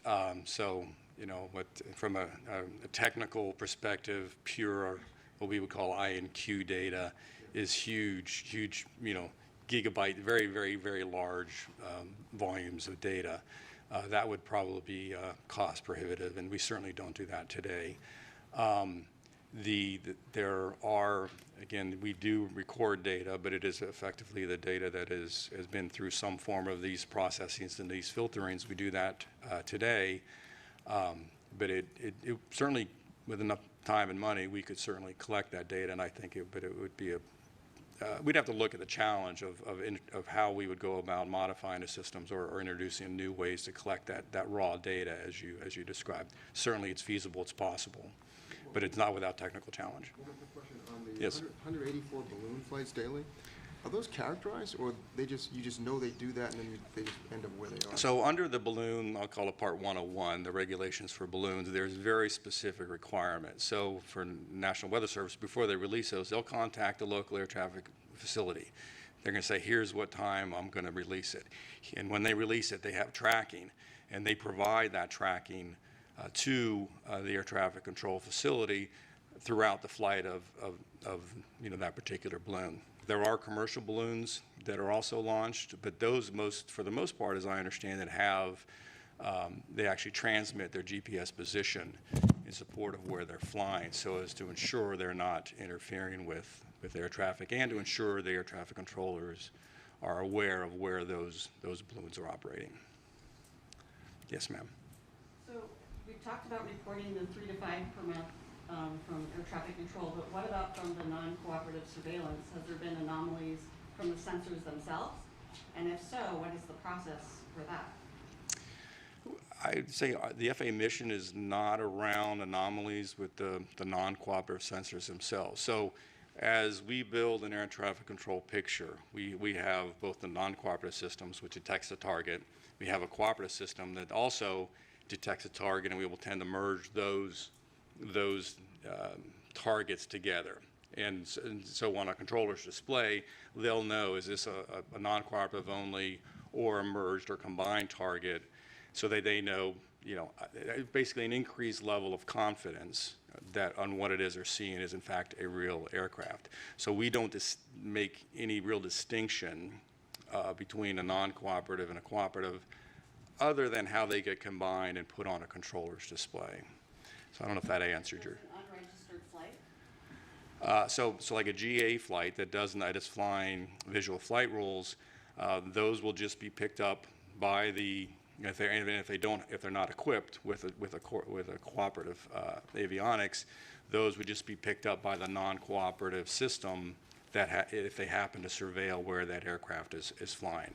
And so that certainly will be put on the controller's display, and they will be able to provide awareness. In fact, there's a flight following procedure by which GA pilots can ask for, hey, I'm not squawking, or I don't have a cooperative system, but please help me, and just via the radio, I'm going to go from here to here and providing awareness, situational awareness, if the controller has the bandwidth to provide that data. One last question. Yes. So I'm not a scientist, I'm a recovering attorney, and I love process. And a few questions there. If I'm a pilot, where do I find that process for reporting UAPs? Where is that articulated or captured? Second, when you mentioned that you're reporting these incidents, who are you reporting it to? And are those incidents, pulling on the thread that Reggie started, are they being archived anywhere? I believe they are archived. They're reported to the domestic network, event network. It's an FAA organization or function. I can't speak to whether they would be, say, part of what Sean would include as part of his database. I presume so. So I think that was the answer to the second question. What was the first question again? I'm sorry. Where does the reporting process live? If I'm a pilot, I see a UAP, where do I go to find out? I don't know the answer to that question. Like I said, I'm familiar with the reporting process from a controller perspective and the order that's used to define how controllers do their job. I don't know the answer to the question from a pilot perspective. Gotcha. Great. So thank you, Mike, for your presentation and for all the help the FAA has given us as we've been learning more about the very impressive system that the FAA maintains. Thank you. I know Thank you for having me. For me, one of the many takeaways from this is feeling, just a little bit safer every time I fly, and thankful for you and your colleagues for what they do to make that possible. Thank you. And we're now going to take a quick lunch break. We'll be back at 12:30, and see you all soon.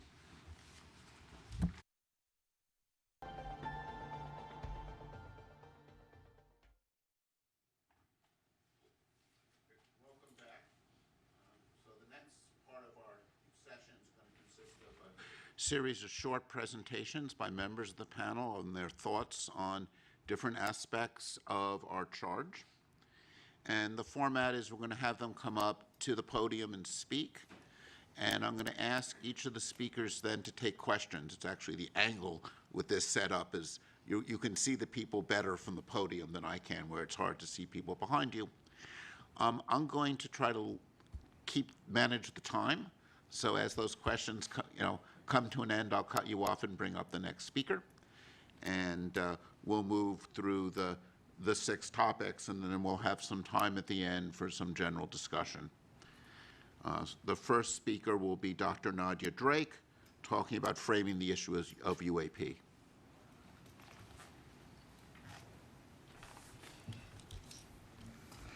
Hello, and welcome back from lunch, everybody, and a welcome to those of you watching us virtually. I'm Nadia. I am a scientist by training. I'm also a science journalist now, and my job is to try and synthesize the information that we've learned so far and summarize the situation. So if you will, put together a framework for thinking about UAP. Now I'm going to try and do this in a way that reflects the thoughts of the entire panel, although obviously we have a variety of opinions and ideas among us.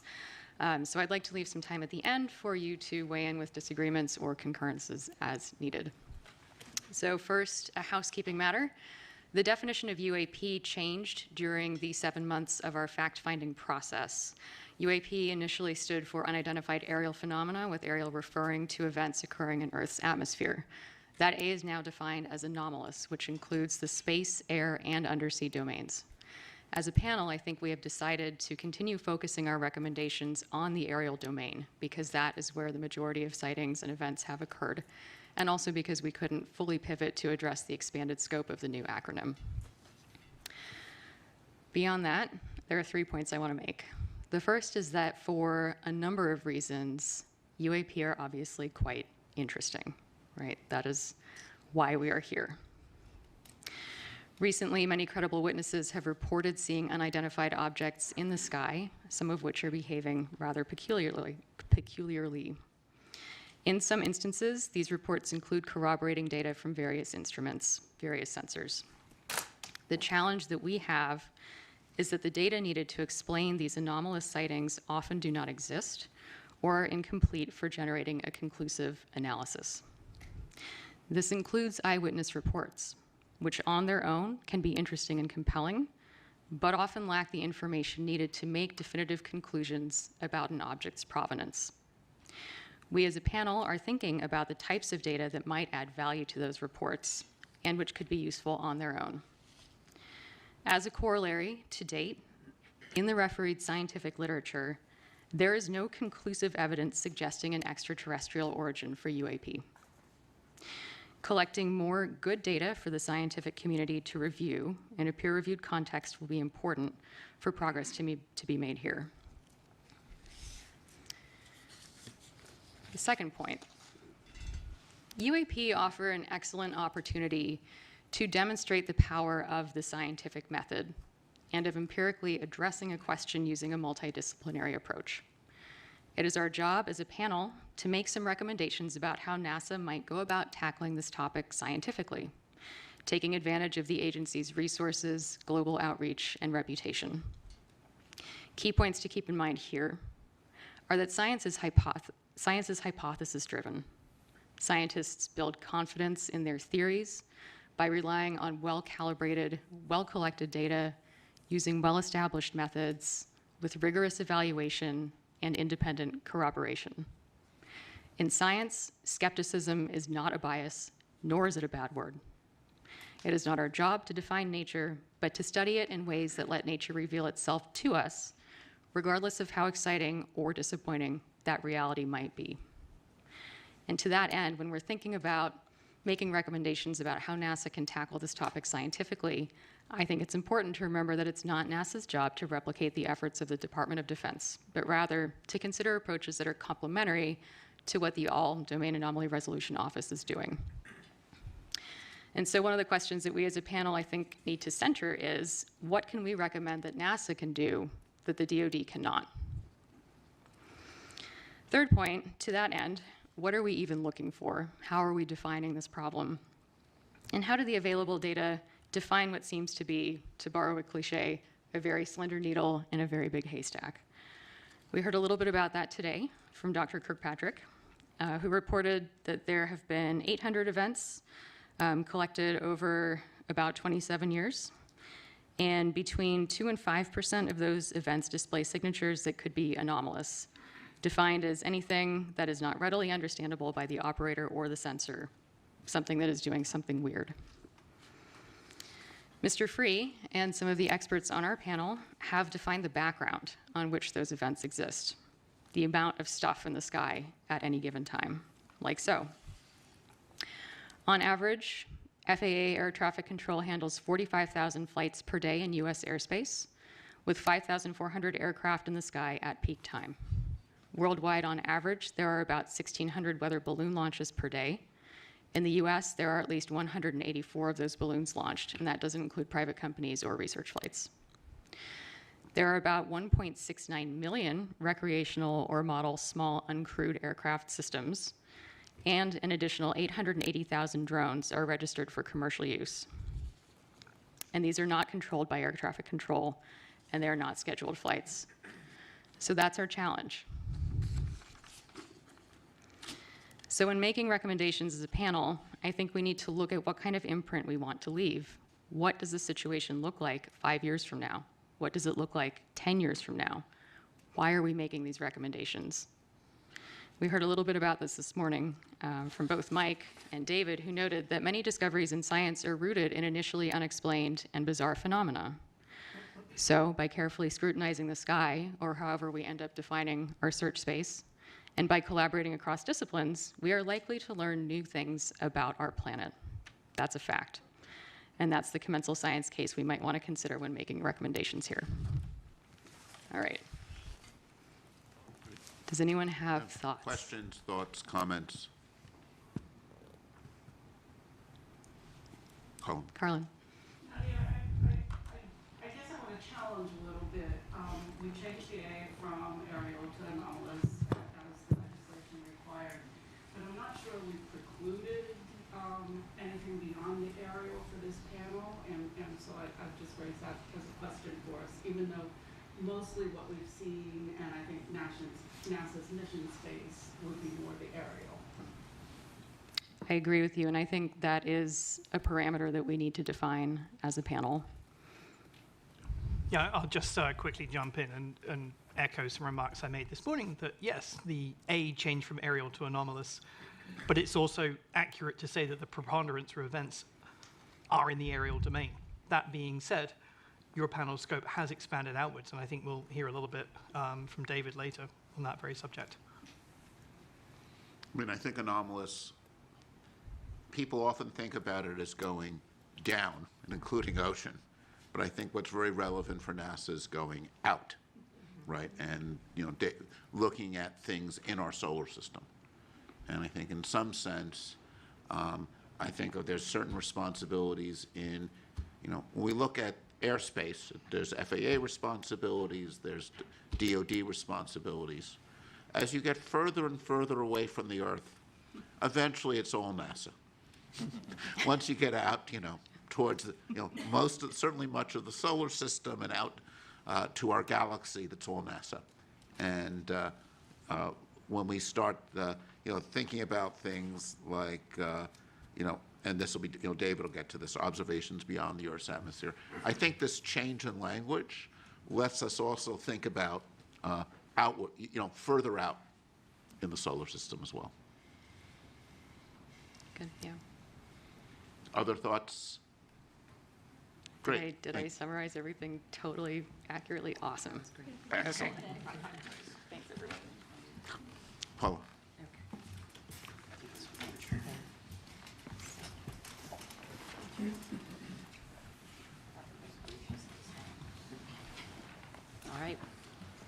All right, thank you. So I thought that was the perfect intro and segue by Dr. Drake for addressing why NASA. What is or what are NASA's roles in UAP studies? So NASA primarily is a science-driven agency. It's committed to exploring and understanding air and space, and this includes, as we were just discussing, the unknown, right? Whether that's the farthest reaches of the universe or right here on our home planet. In that light, NASA has over 60 years of experience measuring phenomena in air and space, in air that might be aeronautics, astronomy, as well as measuring other Earth phenomena, and this may include aquatic or atmospheric phenomena as well. And they do this using the unique vantage point of space. NASA's mission, data, and technical expertise in science and engineering may also help investigate and understand any of the reported phenomena. It makes sense to explore what new observations or measurements or studies might contribute to the understanding of reported phenomena. In that light, Dr. Fox made this point this morning, there's a tremendous archive of NASA data. These are from satellites and other space-based and ground networks, as well as other assets, and these are freely and openly available to the public. NASA research, as was mentioned, also supports a wide range of methods. This includes advanced data analysis, modeling, cutting-edge computational and data visualization tools, and these are all useful for investigating unexplained observations, which may be crucial in studying these phenomena. Discoveries and results are all publicly available. And this can be something from the characterization of extraterrestrial solar planets or the hole in the ozone layer. And these are communicated publicly through many outlets through the agency. NASA also has a long-standing public trust. This is essential to communicate those findings about phenomena to the public, and, as was mentioned several times, very important, to destigmatize the reporting and raise awareness of cultural and social barriers to doing so. NASA has a unique strength in leveraging public and private partnerships that could result in new technologies that may be useful in observing and understanding reported phenomena. These partners could include other federal agencies. We've heard from the FAA today, as well as NOAA was identified. And they may collect data that could help to understand reported phenomena. In addition, NASA has a strong record of international collaboration, which could be beneficial to study any of these phenomena, as that may require global cooperation and data sharing. And then one thing that really strikes me is that new understanding of anomalous events really comes from when we bring communities together, interdisciplinary communities that would not necessarily collaborate. And in my world, that might be biological and physical oceanographers, and I tell people to think a little more broadly. What if we brought together astronomers and earth scientists like we did on this panel? So those interdisciplinary research teams, as well as citizen scientists, could explore historical and current NASA and partner data for events, or more importantly, for environmental conditions around the time of reported events. And this may help in our understanding. And then finally, given NASA's experience with long-term missions, long-term projects, and scientific focus, the agency is really well equipped to handle the extensive and ongoing study of phenomena investigation that this likely requires. So hopefully that gave you some thoughts as to why NASA. I don't know if any of my fellow panelists agree or disagree. Discuss. Yes. Paula, thank you. So NASA has a great visibility in the community, and UAPs are obviously of great interest to a very diverse range of people. So can you speak a bit about the opportunity that this provides for NASA to expand, the knowledge of the understanding of the scientific method? Yes. So it's a great question. There are multiple opportunities I think UAP present. The first, as I mentioned, I think is to bring together interdisciplinary research teams and scientists and citizen scientists to really take a look at, with an objective and perhaps unique eye, what the NASA data archive actually means. Blend in the partnerships, a renewed partnership that's at the federal, the international, and the private level, right? So I think there are any number of pathways that people could pursue that could be really advantageous for helping us to understand what's happening with any reported UAP. The questions? Thank you, Paula. This is Shelley Wright. Actually, my question and comment actually goes to both you and Nadia. Dr. Kirkpatrick gave us a definition of anomalous that it was not readily understandable to the operator or the sensor. And from the NASA's perspective, for our panel, I think we have to consider a broader definition if we're talking about citizen science. Mm-hmm. And I'm curious of how we incorporate that, especially within the communication avenues that we were just discussing. It's a good question. Not all data in an archive are user-friendly, right out of the gate. But I think NASA does an excellent job making things like quick look or browse products available. You can go on the NASA website. You can look at different aspects of different things that the agency has in its mission to study. And I think, if nothing else, people have become a lot more in touch with their surroundings and their environment and the changes happening there. And so I think there's probably an opportunity for people to maybe not become overnight experts in how to process satellite data and use it for basic research in a complex fashion, but there are ways to utilize those data to look at your environment if you think you've seen something or you wish to report something. So communication, engagement in the public, I think, is a really important part of the destigmatization, for sure. Nadia, I don't know if you have anything to add. I was struck by the phrase "not readily understandable." I felt like that was actually doing a lot of work.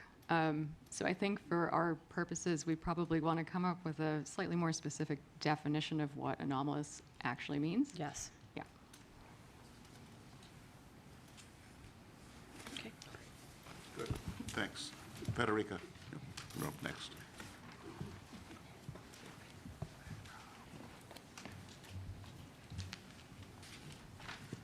Hello, everybody. My name is Federica Bianco. I am an astrophysicist and a data scientist, and I bring this perspective to the panel.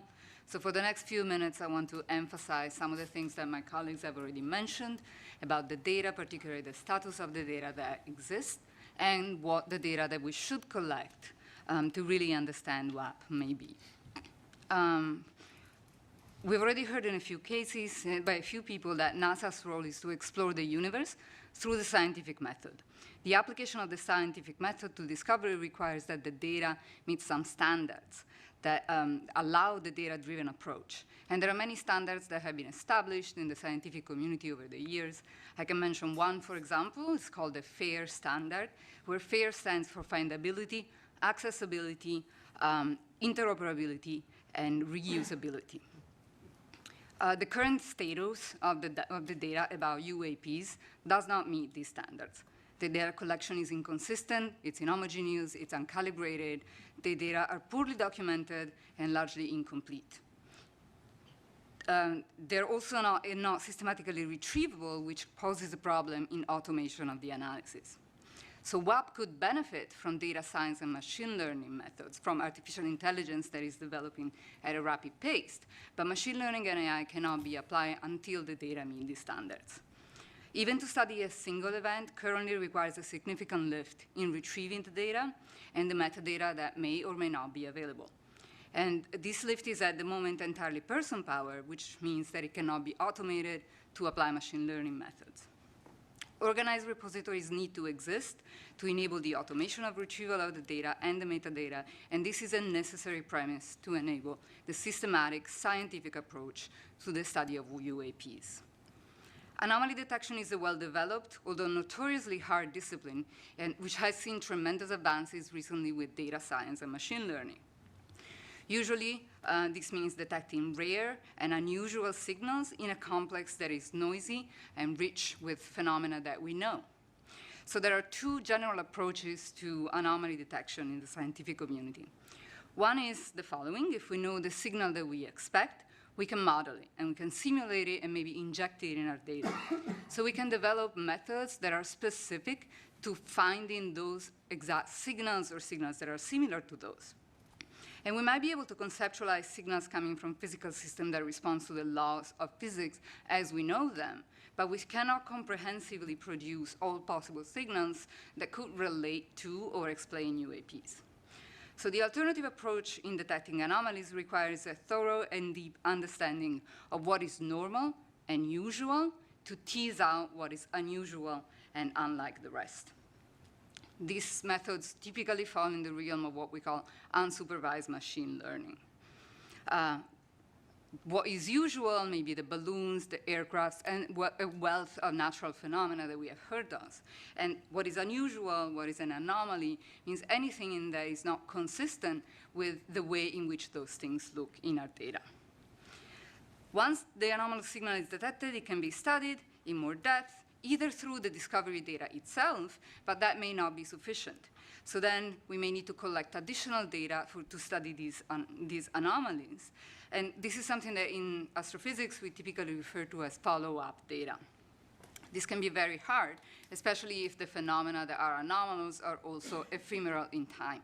So you have to promptly respond to the detection and set up follow-up observations. It's an extremely hard game, but it's something that is seeing a large development in astrophysics in recent years with the study of anomalous detections in the universe. This approach relies entirely on a comprehensive and systematic organization of the data, which is paramount, and on a deep understanding of all the data that is actually usual and known. The data that we might want to collect ideally will be collected in a multi-sensor and multi-platform and multi-site manner. Eyewitnesses reports, I want to elevate what Dr. Drake said, cannot ascertain the nature of UAPs. However, they should be considered because they may contain important information, for example, persistent sighting locations or seasonality. But they only really work if joined with quantitative data collected by sensors, as well as biophysical and psychophysical assessments of the witness and the impact that the experience has on them to really reveal the nature of UAPs. You've heard it from my colleagues a number of times. The data needs to be collected by sensors that need to be calibrated or calibratable. So we need to collect not only the data, images, sounds, spectral characterization of what we see, but metadata. The sensor type, the brand of the sensor, the noise characteristics, time of the acquisition, instrument sensitivity, as well as information about the circumstances of the data collection, for example, temperature, or the location, or the conditions in which the sensor is at the time of collecting the data. The data should be collected simultaneously by different platforms, ideally in different locations in a multi-sensor system.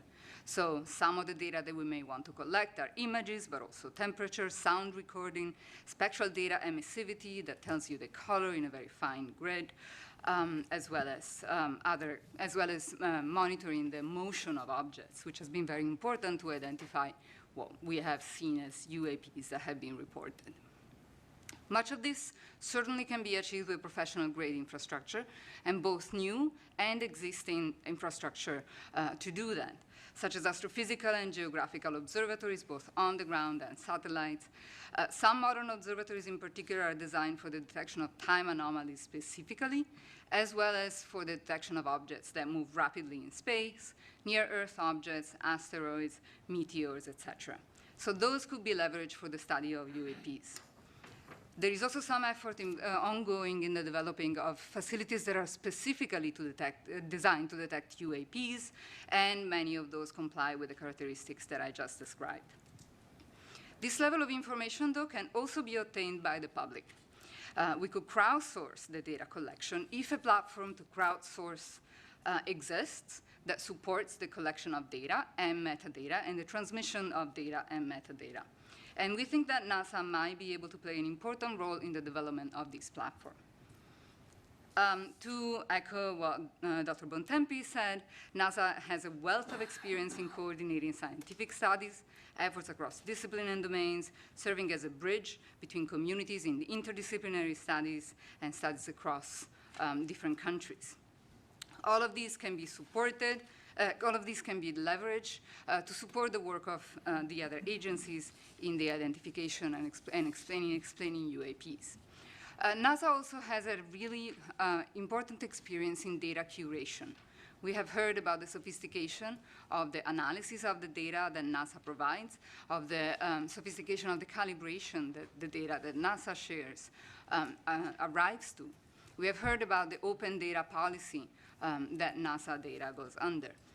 Furthermore, NASA has recently spearheaded an effort to review NASA and NASA partner archival data to prepare them for machine learning and AI, so that data can be served to the community directly and ready to apply AI methods on it. This is an important experience that could be leveraged in the study of UAPs. However, we do want to emphasize that the current status of the UAP data will make this lift really hard compared to even what is being done by NASA for astrophysical data. And finally, I wanted to emphasize what my colleague said. NASA has a great visibility. UAPs are of great power, of great public interest. And this could be an opportunity to really increase the reach of science, help people understand the scientific process, and maybe diversify the scientific community by attracting new talent into the scientific community due to the visibility of the problem. And I think that's all of my remarks. Questions? Lots of questions. Do you want to go, Reggie? So on the whole crowdsourcing front and getting reports from citizen scientists, what are you thinking along those lines? Is it providing a set of guidelines for how you report? Is it open sourcing a set of applications for cell phones to be able to pull in a lot of the right metadata? What does that look like? Yeah, so I think guidance would, just a set of guidance of best practices, et cetera, would just not be sufficient. I think what needs to be provided is a platform. You mentioned cell phones. Cell phones have been used for crowdsourcing the study and detection of a number of things in astrophysics, in space science. So that can definitely be done. The issue, I think, is going to be to make sure that this platform is reaches a large enough community to really have a crowd to source the problem and coordination. Something that this could achieve, for example, is the follow-up that I mentioned earlier, right? So we need this community that would use the crowdsourcing facilities to be connected so that if something is cited by one person, that message can go across and a broader community can point their sensors to the problem, to the sighting. And the data has to be transmitted to a place that can centralize it and curate it. Yeah, please feel free to say this is a bad idea. But if you thought about synthetic data, as you were talking, I was thinking, you know, given the fact we don't have enough quality data to train a neural net, if we were to generate synthetic data based on the information we do have and then filling out the other characteristics as we might guess, does that then help us train something to iterate in AI to be able to find other correlations within data as we get it? So we do it all the time in data science, right? We do generate data sets where the data sets are sparse or scarce, and we cannot train machine learning models. It's a risky business because in the data that we generate, we embed the bias that we have. So we embed our thinking about the data, the way in which we think the data looks, and the way in which we think the anomalies look. So particularly in anomaly detection, it is a very difficult thing to do to try to make sure that you don't bias your models to what you know. I want to come back to this topic of anomaly discussion in our general discussion. We're sort of starting to run a little late, so I want to cut off questions now, but we do have a little time later at the end. So don't forget your questions. Bring them up again in discussion, and we'll talk more later. Great. So David's our next speaker.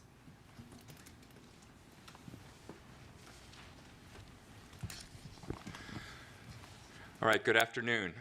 My name is David Grinspoon. I'm a planetary scientist and astrobiologist, and I'm going to talk for just a couple of minutes about how observations beyond Earth are relevant to our study of UAPs.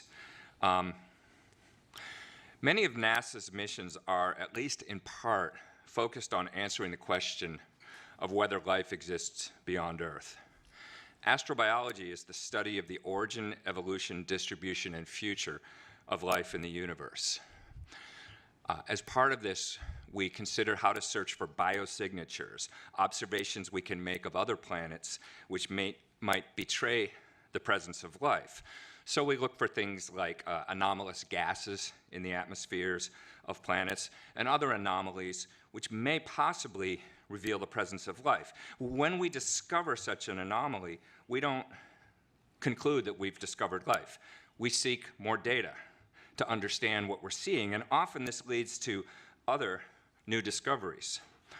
Similarly, we can talk about looking for technosignatures, observations we can make which might reveal the presence of technological activity somewhere else. NASA is also supporting signatures. While there is at present no evidence we're aware of suggesting an extraterrestrial source for UAPs, these existing NASA programs are relevant to the question of UAPs in at least two ways. First, researchers in astrobiology and SETI, the Search for Extraterrestrial Intelligence, have focused for many years on techniques and methods for identifying anomalous signatures and determining if they have mundane natural explanations, as opposed to revealing unknown biological or even technological activity. The SETI community has expertise and methodologies for determining whether a potential technosignature is in fact a natural phenomenon or misinterpreted terrestrial technology. When a possible technosignature is observed, we ask, is it a real signal? Is it a known or unknown natural phenomena? Must it be technological? Is it known terrestrial technology? So these scientific communities have relevant experience in determining and communicating about whether observations which first appear to reveal extraordinary evidence actually justify making extraordinary claims. Second, if we do acknowledge an extraterrestrial source, however unlikely, as one possibility for UAPs, then these objects must have traveled through the solar system to get here. Within the scientific community, there's a widespread, but by no means universal belief that there are extraterrestrial civilizations. And we have a well-developed rationale. There's a lot of literature for discussing this, which I won't go into now in the interest of brevity, but it has to do with the vast numbers of exoplanets and the timescales of evolution and the possibility of convergent evolution on different planets leading to somewhat similar outcomes.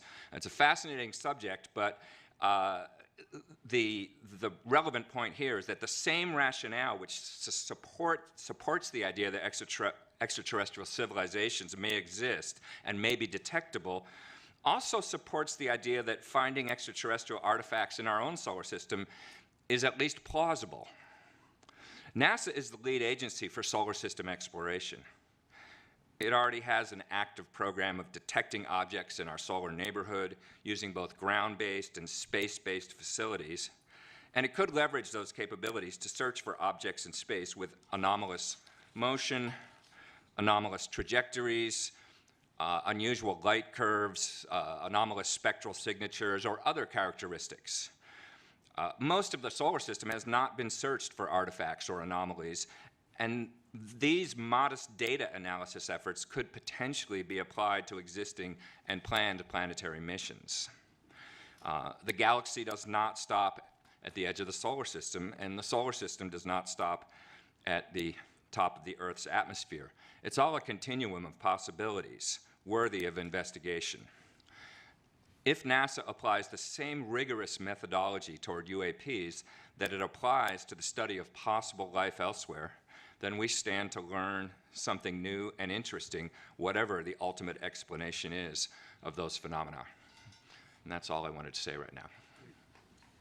Well, we have time for one or two comments or questions or thoughts. Yeah, thank you for that. You know, it struck me while you were speaking about biosignatures that we do a lot of that type of analysis, right, in our home planet in different capacities. And so it's more of a comment, but I wondered your thoughts on, you know, bringing together those communities that might not work together and whether that would aid in, you know, not only establishing what's normal, but you know, enabling the detection or maybe the understanding explanation of a UAP if reported. Absolutely. I mean, you know, the focus of my talk was observations elsewhere, but in fact, most of what the field of astrobiology has to study is here on Earth, because after all, it's our one example of an inhabited planet, and it's a little bit easier to get to make observations. So yes, any insights you have in that area, or any suggestions for collaboration between those communities would be very valuable.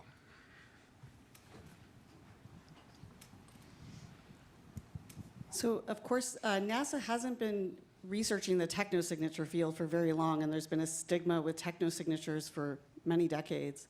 Are there any lessons learned we can impose from the technosignature and the SETI community to the UAP in solar system studies?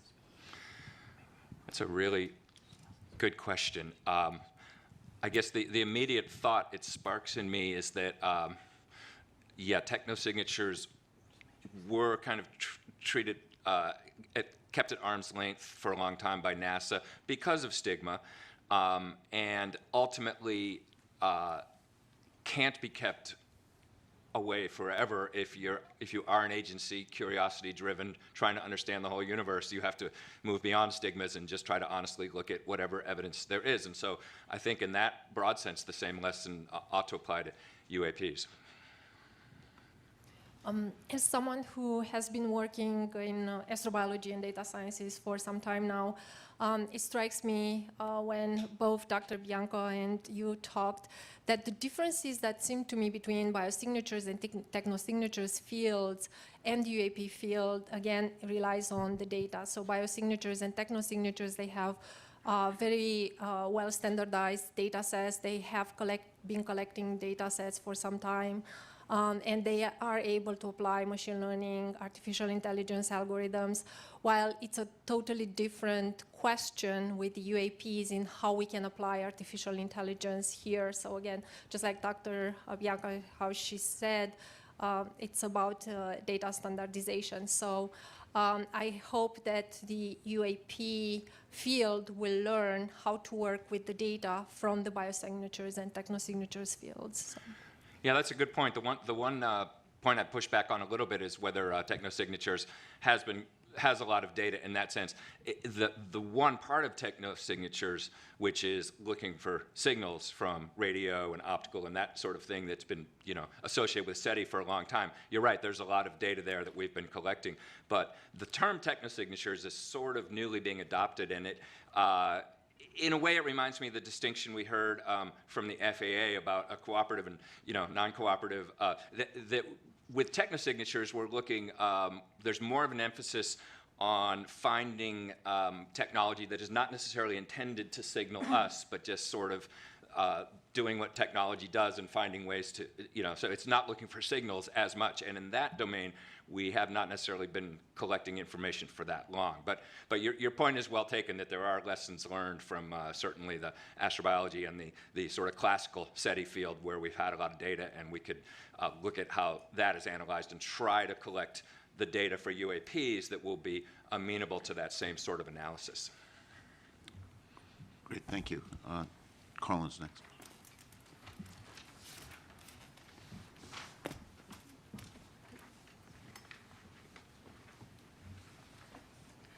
Hello, everybody. I'm Carlin Toner. I'm an aerospace engineer. You know, it really struck me when Dr. Drake opened up this afternoon and talked about this really small needle in a really big haystack that we're looking for. And I'm going to talk to you about reporting, a theme that we've heard a lot. How can we make that haystack smaller and that needle bigger? So reporting of UAP events has received a lot of attention recently, but I think that there are still barriers for people to report. How or where should they report? Will someone take action on their report? Will the reporter be believed, or will they be shamed? We've heard over the course of our fact-finding that many scientists and aviators consider the study of UAPs to be fringe at best. So this suggests there's a significant negative stigma associated with reporting or even researching such phenomena. That said, by encouraging military aviators to disclose anomalies that they've seen or detected, the Department of Defense is receiving many more reports. I think in the time that we've been looking at this topic, growing from an ODI report that was something like 500 to, I think this morning we heard something like 800 now, so that's accelerating. And DoD will soon also mandate, if not already, reporting by pilots, which will even grow that set. I would propose to this panel that NASA can help make it safer for researchers to explore data in the civil airspace domain simply by starting that work internally. NASA could look at how civil anomaly data is shared, study how to incentivize reporting, assess the possibility of crowdsourcing data, which I think we've heard a bit about this afternoon, or sponsor and participate in conferences on UAP detection. Our team has really only seen, I'd say, a few unclassified images of UAP, which lack the contextual data that's needed to understand their true nature. And I believe we've heard a single firsthand account from a former military aviator. So one of my colleagues, Josh, has an example to show just why it would be important for NASA to also help shape how the data and information is reported. But before I turn the mic over to Josh, I want to make a recommendation to my fellow panelists that we consider advising NASA to more fully assess the cultural and social barriers to studying and reporting UAP, and for NASA to implement a plan to leverage its brand image to start removing these obstacles. Josh, why don't you go up and then we'll take discussion after your presentation. So you can call it my slide deck if you want. Thank you.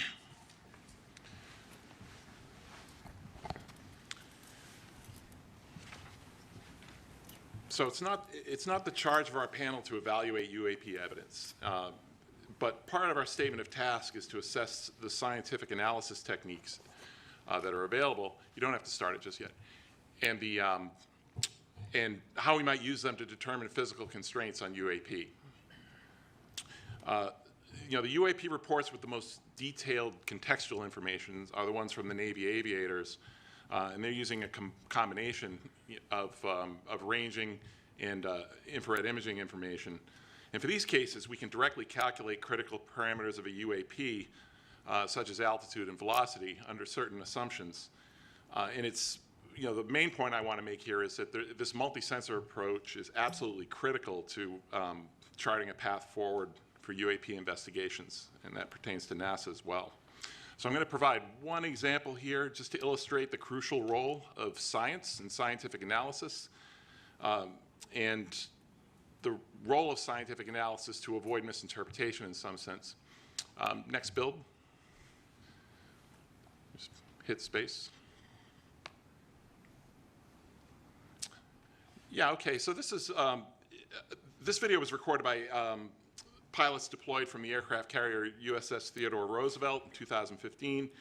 The example has been given the nickname Go Fast because it gives an impression of an object moving very rapidly against the ocean surface. And the question is this impression correct? And if not, what can we say quantitatively about what that object is doing in kind of Earth-centered coordinate system? Fortunately, the information needed to determine the altitude and velocity of this object is contained on the display. So go ahead and next. And this includes the elevation angle of the camera, the azimuth angle of the camera, the target range in nautical miles, aircraft altitude, the time reference in seconds, airspeed in knots. You know, this information in this video in particular has been discussed quite a bit on the web. So let's begin with the object altitude. Next, please. So knowing the jet's altitude and the bearing to the target, we can apply basic trigonometry to figure out where that object is in altitude space. And it turns out to be, you know, provided the range information is accurate, which can have some uncertainties associated with it, but the object appears to be at about 13,000 feet. An important aspect of this here is that it's sort of midway between the jet and the ocean. So it's the ocean that looks like it's right behind it is actually 4.2 miles away. And this is our first indication that some or most of the motion that we observe, the apparent motion of the object, is in fact due to the rapid motion of the sensing platform, which is about 430 miles per hour in this case. But we don't have to guess about this. So we have enough information on this display to actually reconstruct the encounter. Go to the next slide, please. And so this is what this is. This is using additional information on the screen, including the time axis. And so we know that this aircraft is banking about 15 degrees left, and you can compute through a simple calculator the radius, approximate radius of curvature of the flight. And the bottom line is, I won't go into detail here, but if you can get the bearing and range to the target at two locations with known separation in time, you can figure out how far it moved. And in this case, this object moved about 390 meters in 22 seconds, and that corresponds to a velocity of just 40 miles per hour. And so that's a velocity that's consistent with wind speeds at 13,000 feet. So it's not our task to conjecture what this object is, but it's an example that illustrates the type of data needed to determine critical parameters that will help us identify such objects going forward. In addition to the importance of quantitative analysis, this example also serves to illustrate the kind of cognitive bias we have to contend with for UAPs recorded from unfamiliar perspectives. And Sean Kirkpatrick showed another example of that. This is a parallax effect case. Thank you. Any questions? Thanks. Actually, before we have questions, this is actually a good moment. Sean wanted to comment on one of the questions, if we bring Sean up, and then take questions for everybody, or more discussion.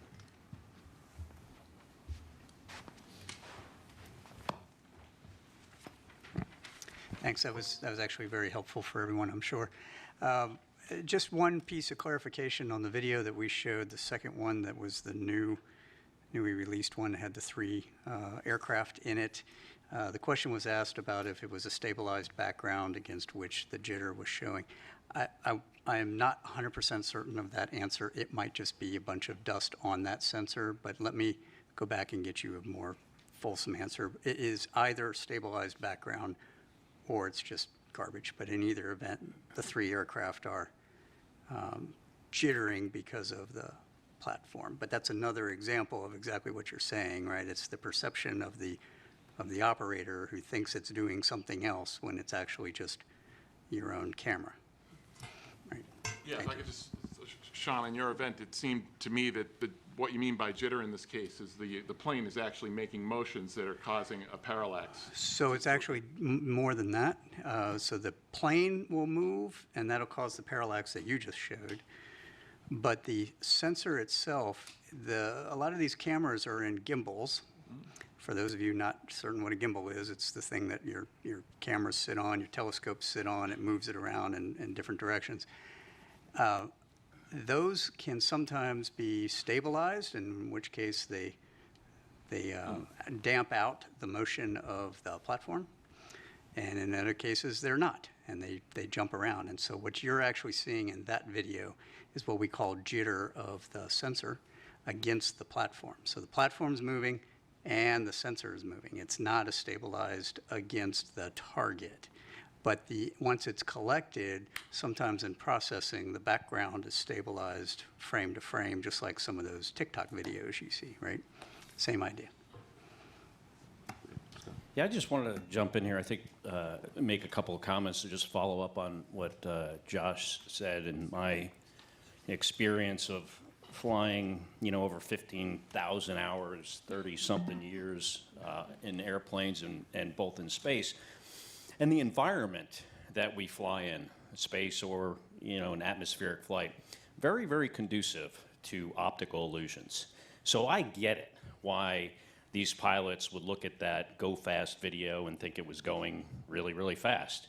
I remember one time I was flying in the warning areas off of Virginia Beach, military operating area there, and my Rio thought, the guy that sits in the back of the Tomcat, was convinced we flew by a UFO. So I didn't see it. We turned around. We went to go look at it. It turns out it was Bart Simpson, a balloon. Oftentimes in space, I would see things and I was like, oh, that's really not behaving like it should. It doesn't have the trajectory of a satellite or a planet on the back of the star field. And every single time when I would look at it long enough, I would realize that it was atmospheric lensing. It was the fact that what I was looking at was actually flying behind the atmosphere, and because of variations in the atmosphere, it made the trajectory look like it wasn't going in a straight line. It was going like this, and it would go like that, and it would turn in the other direction. Was always the case. My brother, Mark Kelly, a former NASA astronaut, and also now a U.S. Senator, was with him for dinner last night, and he shared a story with me again that he had shared years ago, but I had kind of forgotten about it, and I think it's worth sharing. And that is when he was the commander of STS-124, I think it was, in 2008, they were getting ready to close the payload bay doors of the space shuttle. And before they do that, you got to make sure nothing interferes with the doors, because if the doors don't close properly, the space shuttle can't re-enter the atmosphere. It would come apart. It's part of the structural integrity of the vehicle. So they see something in the payload bay, and they thought it was a tool, maybe a bolt. They couldn't quite figure it out. They were potentially going to have to go and do a spacewalk to retrieve it. But before they did that, my brother grabbed the camera, they took a picture of it, and when they blew up the picture, they realized that this is not a bolt or a tool in the payload bay. It was actually the International Space Station that was 80 miles away. I mean, that's just a really good example of how this environment we operate in is so conducive to optical illusions. Oftentimes, guys fly into the water. I mean, there are cases where, pilots have rendezvoused on a buoy because they thought that was their wingman. It's just very, very challenging environment to work in, especially at night. And in my experience, the sensors kind of have the same issues as the people's eyeballs.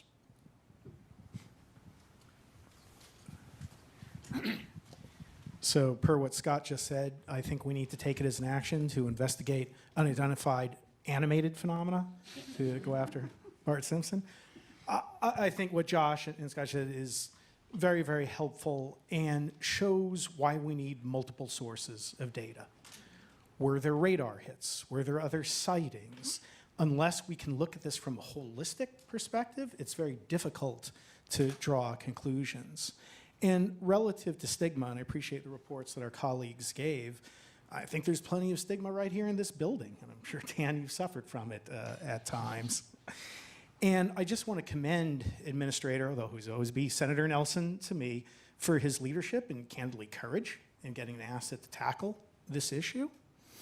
And as we look at what Sean had articulated, that what he wants NASA to do, as we look at the recommendations for reporting and how we need to collate that reporting, I'm very concerned that this could be effectively done on an ad hoc basis. And I've been a part of far too many panels and studies that end up sitting on the shelf. I don't want this to be one of those exercises.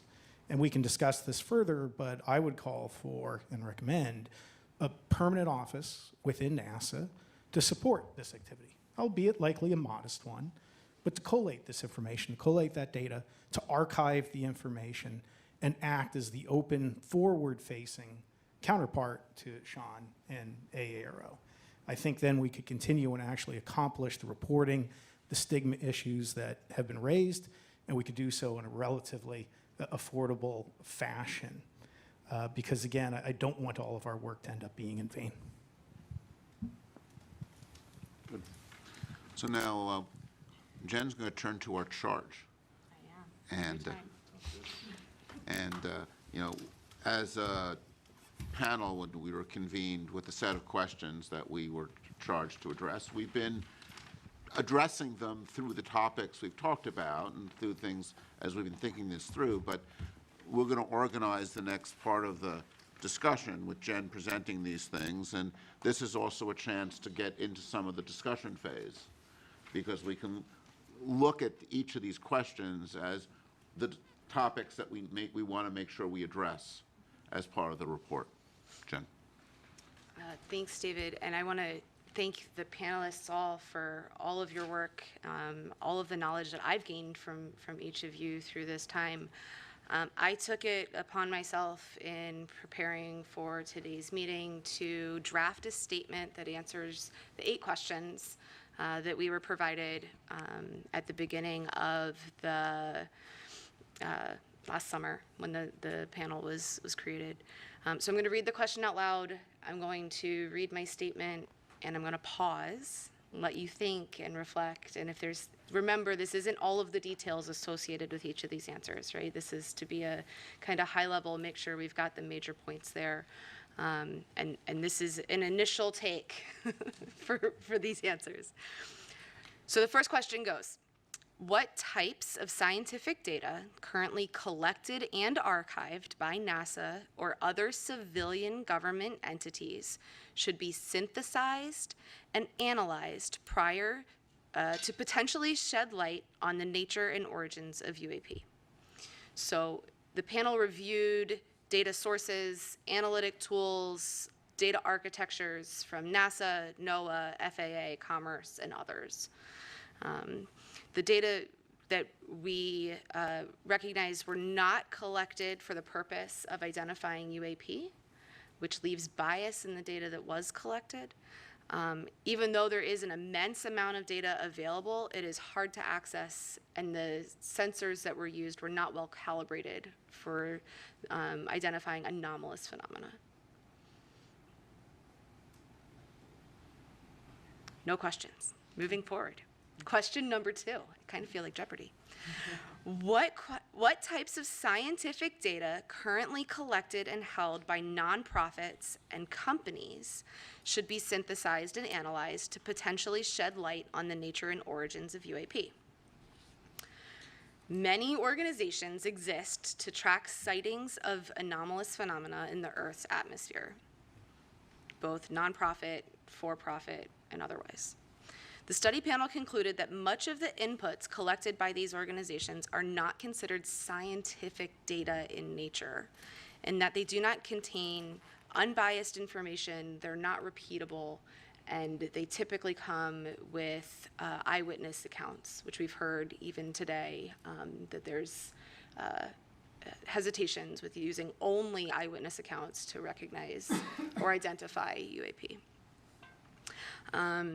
To the point about commercial or companies, there are a lot of space companies that some lobbied hard to get in to present to us.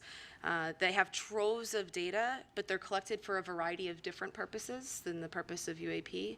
And those systems, while they are well calibrated, are only one source of many that could be used. And questions, comments, concerns? Yes, Carlin. I'll bite on that one, Jen. You know, I think your answer is correct as to what we've seen, but where I would go is if we made a recommendation to NASA that, you know, we're really asking them to build a roadmap And we haven't done a robust cataloging. We've looked at sources, mentioned sources that we think might be relevant, but perhaps a more robust effort cataloging would be a good modest start. Yeah, that's good. I will, only in slight defense of trying to answer the exact question as posed to the panel, rather than trying to add recommendations at this point. But yes, point well taken. Thank you. Yeah, I mean, I think one of the data sets that we just learned about, heard more about today, and thinking about sort of calibrating things is the FAA data on anomalous, tracking events, right? And I think this is something where if we had, some imaging software, people, citizen scientists with cell phone cameras identify some event that looks interesting, one of the places you'd like to be able to turn is the FAA data. And having, if there is, to go back to, having a NASA responsibility for data, NASA might, has a lot of experience in serving as a clearinghouse for data from across the government for civilian data, right? This is something we do in lots of different areas. And I think there are some opportunities with data sets there, and I think the radar data is one that comes to mind as one we don't want to forget about as an available data set. Yeah, absolutely. Question 3, I think, goes more towards the recommendations of what other types of scientific data should be collected by NASA to enhance the potential for developing an understanding of the nature and origins of UAP. So we've heard now from 2 of the panelists on some of the information that should be collected, or the way that some of that data should be organized in a manner to make it available for people to analyze that information. And the only other thoughts that I had here was really recognizing the difference in the sensor thresholds, right? So we can't always tune a sensor all the way to the resolution that we might need or we might want. And as we collect that data, to recognize for the scientists that are doing those analyses the bounds of each of the systems that they're using. Yeah.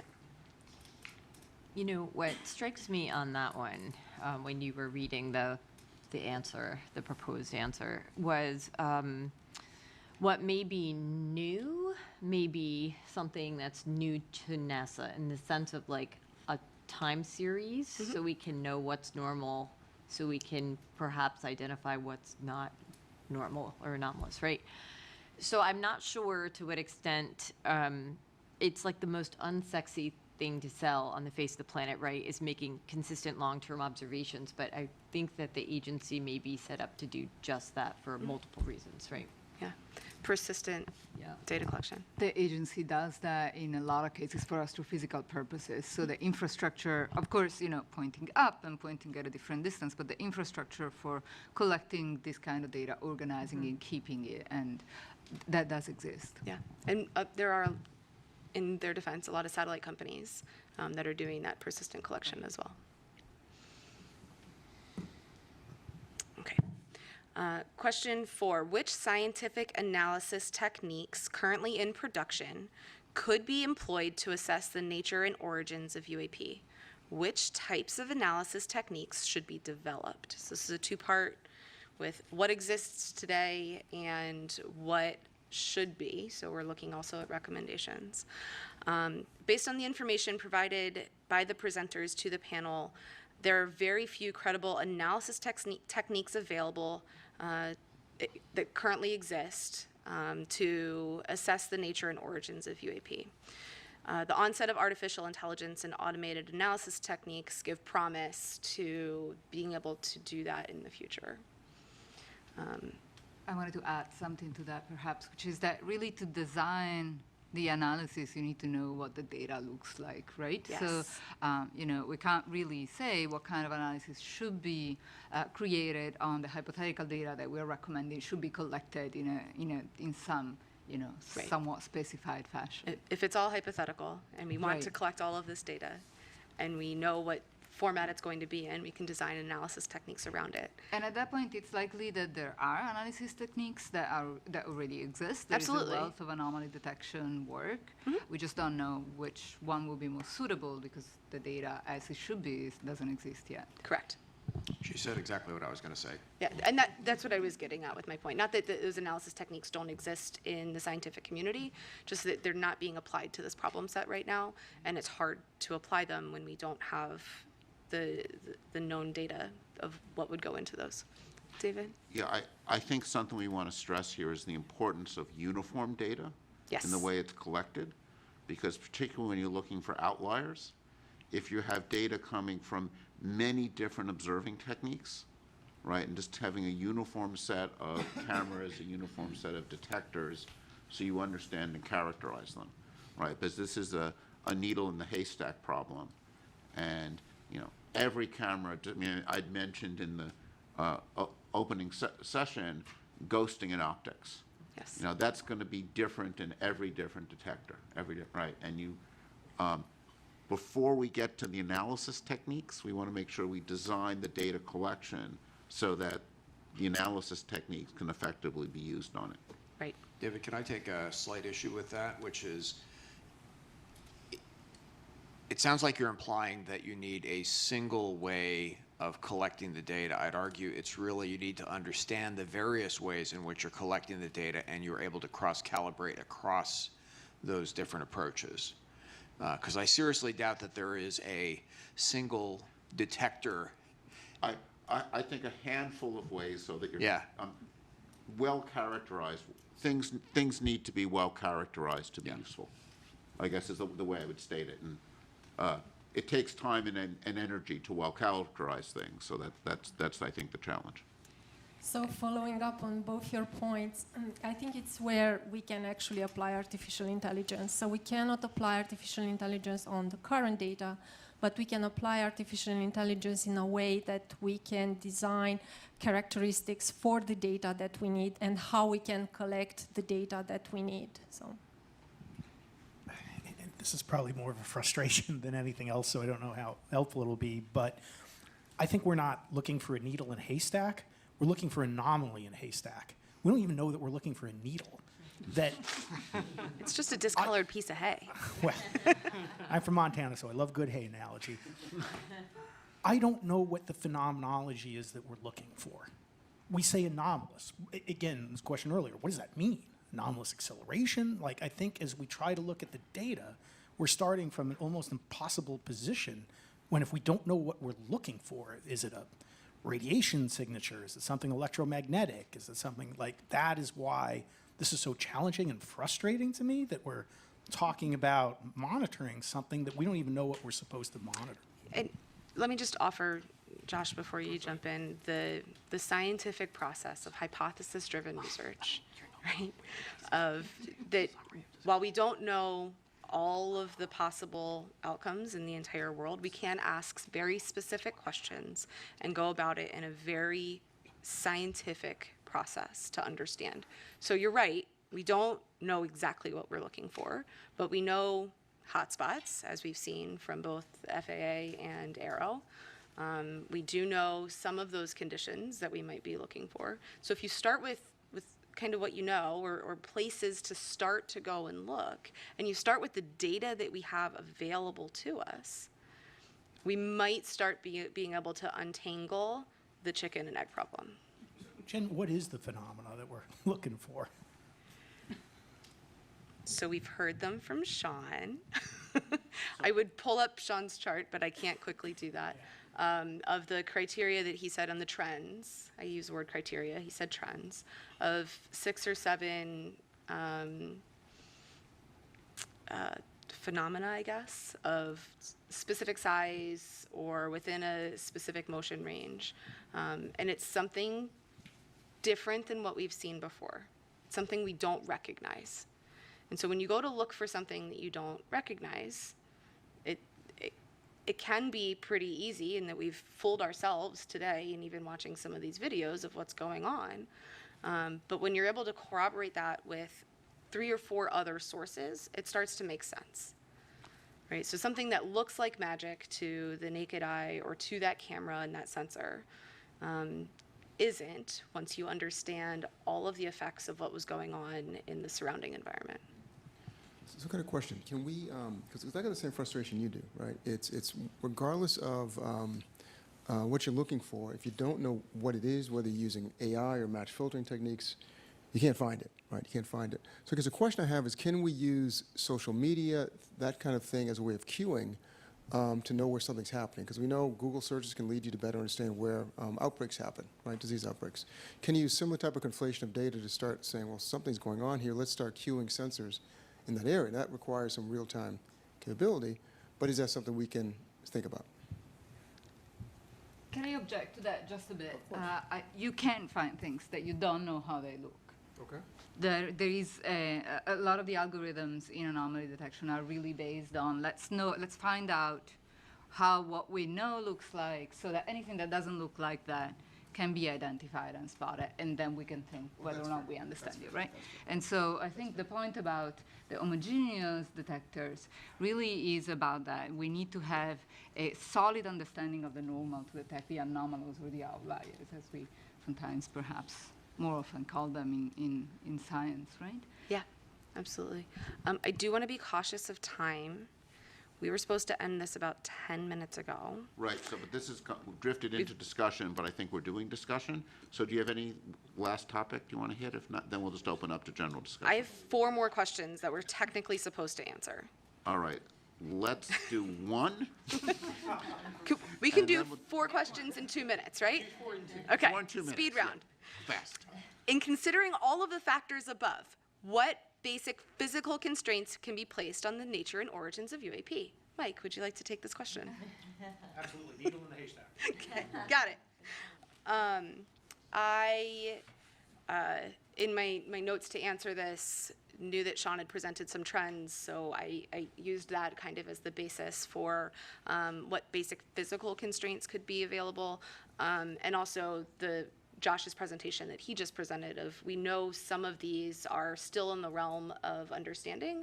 We just haven't applied basic physics to understand what's there, what we have. Question 6, what civilian airspace data related to UAPs have been collected by government agencies and are available for analysis to A, inform efforts to better understand the nature and origins of UAPs, and B, determine the risk of UAPs to the national airspace? So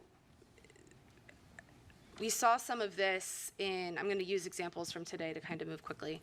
Some of this in Mike Free's presentation, talking about the air risks, right, that FAA is always looking out for. We know by altitude and by sensor and curvature of the Earth and line of sight, and as you get higher that you can see more, right? So we have a lot of civilian airspace data that can start to understand the nature and origins of the UAP, and determining the risk is based on how much you know, right? So you think about, I go straight to space and I think about satellites, and one tiny piece of space debris can destroy an entire satellite because they're moving really, really fast in the vacuum of space. It's not necessarily so true in airspace, right? But something that we don't know could have a severe impact on pilots and their flight plan and all of that, which then could really wreak havoc on all of the United States airspace. And so being able to understand and identify what those phenomena are will help de-risk the air flight safety in the national airspace. Question 7. What current reporting protocols and air traffic management data acquisition systems can be modified to acquire additional data on past and future UAPs? We've heard a lot of the reporting structures. It was talked about earlier today. Those probably can be adapted and improved, and it's up to us in discussion as the panel on what those recommendations might be.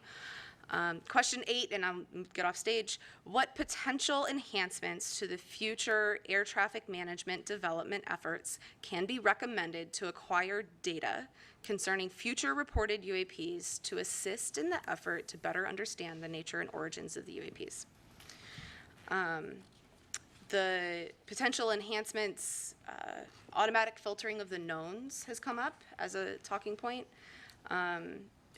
These are specific really to acquiring data, the tuning of those sensor platforms, the multimodal spectrum collection, and being able to kind of timestamp or geostamp each of those to corroborate the sightings. So I will leave the panel with that, with time to continue discussion. Thank you. Thanks. So, sorry. Okay, great. Let me go up to, lead this discussion from there.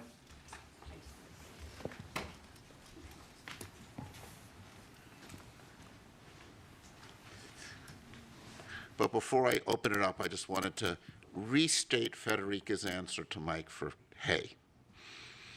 If you know the properties of hay very well, and you go through your haystack and say, I don't know what this is, but it doesn't look like hay.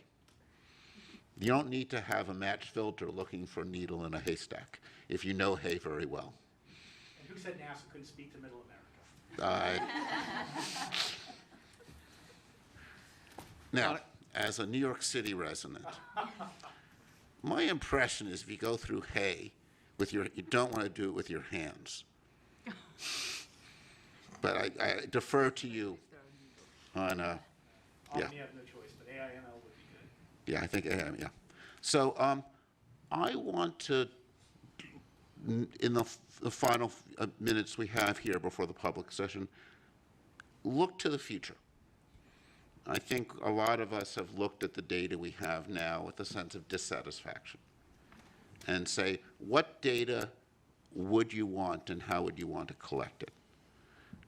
And just think about, we don't need to design the detectors, but think about the characterization that we'd like, what wavelengths we'd like, and just to kind of throw that out as one way to think about what we might want to recommend. Paula. So one thing that strikes me in that question is that I'm not totally certain that we've dedicated our time and effort to looking for anomalies. I think by default there are some science communities that look for things like the genesis of a hurricane or a harmful algal bloom in the ocean or something in interstellar space.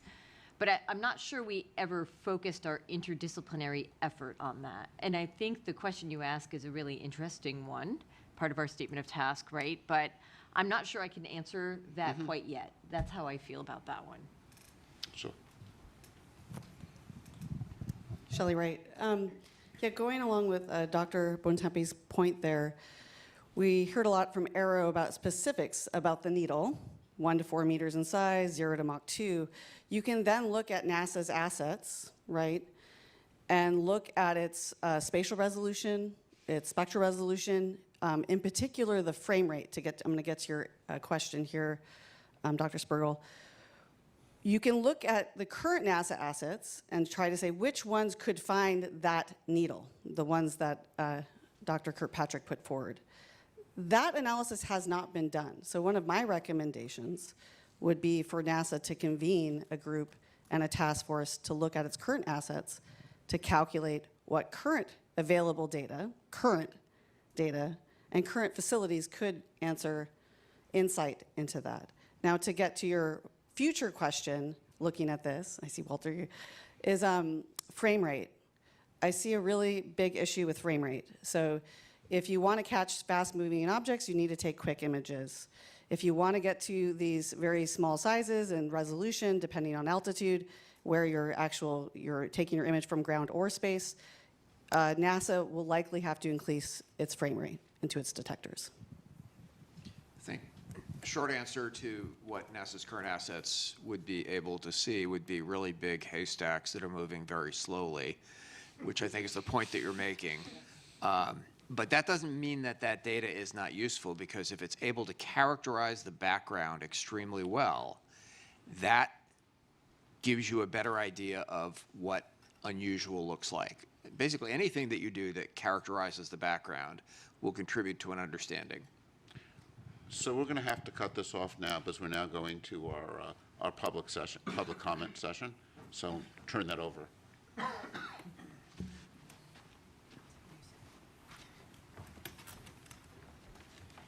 Hello, everybody. I am Karen Fox with NASA's Office of Communications, and we are segueing into the public Q&A portion of this meeting. As a reminder, this is a FACA meeting, that is a Federal Advisory Committee Act, and so we are under guidance which says that these meetings are public and that we take public questions. We got hundreds and hundreds of questions, and I just wanted to take a moment to say thank you to everybody who submitted them. We're obviously not going to get to all of them today, but we are going to make attempts to answer some of them online. You can always check back to science.nasa.gov/UAP, where over time we will make it clear where we're putting up some more of those answers. In the meantime, we did have to make some decisions. We stuck to questions that applied to this independent study and UAPs. There were a lot of questions about astrobiology and other subjects that we're not going to get to today. And also, in an attempt to get to as many of the questions as possible, since so many of them were similar, we've sort of bucketed them. And that is how we're going to try to address as many as possible. So I'm going to toss the questions to you, and we'll look to getting some answers for our public questions. All right. So first set of questions are specifically about the data being used. So examples. What exactly are you incorporating into your report? What data are we using? What are some examples of data being used? Do we have multi-sensor data or of objects performing maneuvers that seem truly anomalous? Do we have photos, videos? What about having the NASA historian go through the NASA's historical records? Did you interview military or pilots for this study? So looking for some information about the kinds of data. I can toss to anyone. David looks like he's jumping in. Well, I think first and foremost, our goal here is really to create a roadmap, right? So really, we have been informed by some of the events that are reported, and we've had, but we've certainly not done a complete historical study or in an archive. And I think one of the things we've wanted to do was learn what kinds of events have been reported, learn about some of the ones that have been resolved, some of the ones that are unresolved, so we can best think about how in the future we can collect data so that we can get more robust answers. So that, I hope that addressed that question. It does. Others have anything else they'd like to add? All right. Then I will keep going.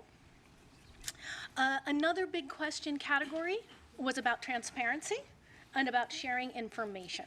And so examples in this category are, what is NASA hiding and where are you hiding it? How much has been shared publicly? Has NASA ever cut the live NASA TV feed away from something? Has NASA released all UAP evidence it has ever received? What about NASA astronauts? Do they have an NDA or clearance that does not allow them to speak about UAP sightings? No. What are the science overlords hiding? Dan Evans. All right, I'll take a stab at that one. I really want to assure the public and to double down on some remarks I made this morning that this agency is absolutely cast iron committed to openness and transparency and honesty. And that commitment also extends to our live NASA TV feeds. They provide real-time footage from our various missions. Now, to my knowledge, NASA has never intentionally cut a live feed to hide anything, and that includes UAPs, of course. Sometimes there are interruptions to our feeds, but that is simply because space is a complex place. There's a vast array of natural phenomena, human-made objects, and so forth. But again, I wanted to reassure the public that we're absolutely committed to providing the public transparency and openness. Those are the hallmarks of NASA. That's why we're here today in public on TV, because we want the public to have the opportunity to see the process of this committee doing its work in public. It's only right. Just to follow up on what I said, I didn't mean to joke about it, but in my 20 years at NASA, no one, either officially or unofficially, in my recollection, have ever discussed or briefed us or had any kind of discussions about anything that would be considered a UAP or UFO or anything like that. And I'll ask you to stand for 1 second and state your name. I'll ask you to stand for 1 second and state your name, just so everybody know who was speaking. It's hard I'm sorry, to see in the Scott back. Kelly. I'm just following up on the question about if NASA astronauts ever signed an NDA or anything of that, anything like that. In my experience of being in the astronaut office for 20 years, there was never any formal or informal discussions at all about UAPs or UFOs or anyone reporting anything that would suggest something from, beyond our planet. Thank you very much. Yes, please. Just want to make a quick comment about the culture of science in relation to this question. Scientists by nature are at least intellectually sort of rebellious. It's in our nature to question authority. That's how you're a good scientist. You don't just take someone's word for it. You try to discover the truth. And for that reason, this question about what are the science overlords hiding, that's sort of written in a facetious way. But I just want to emphasize that there's no way that all scientists could be in on trying to hide something, because it's just not in our nature. If somebody told me to try to hide something as a scientist, that would just increase my desire to belay that order and to release it. And I think that's true of our community in general. All right, thank you so much. I'm going to go on to our third set of questions, which is, has NASA been tracking Earth's atmosphere, or are we also studying bodies of water for UAP? And I think that's a Dan question for NASA, or? Is that a me question? Yep. Oh. Here's the oceanographer. My understanding is this is a completely independent study to assess what assets, what data, what science, what observations, platforms NASA has to potentially help evaluate and understand UAP, right?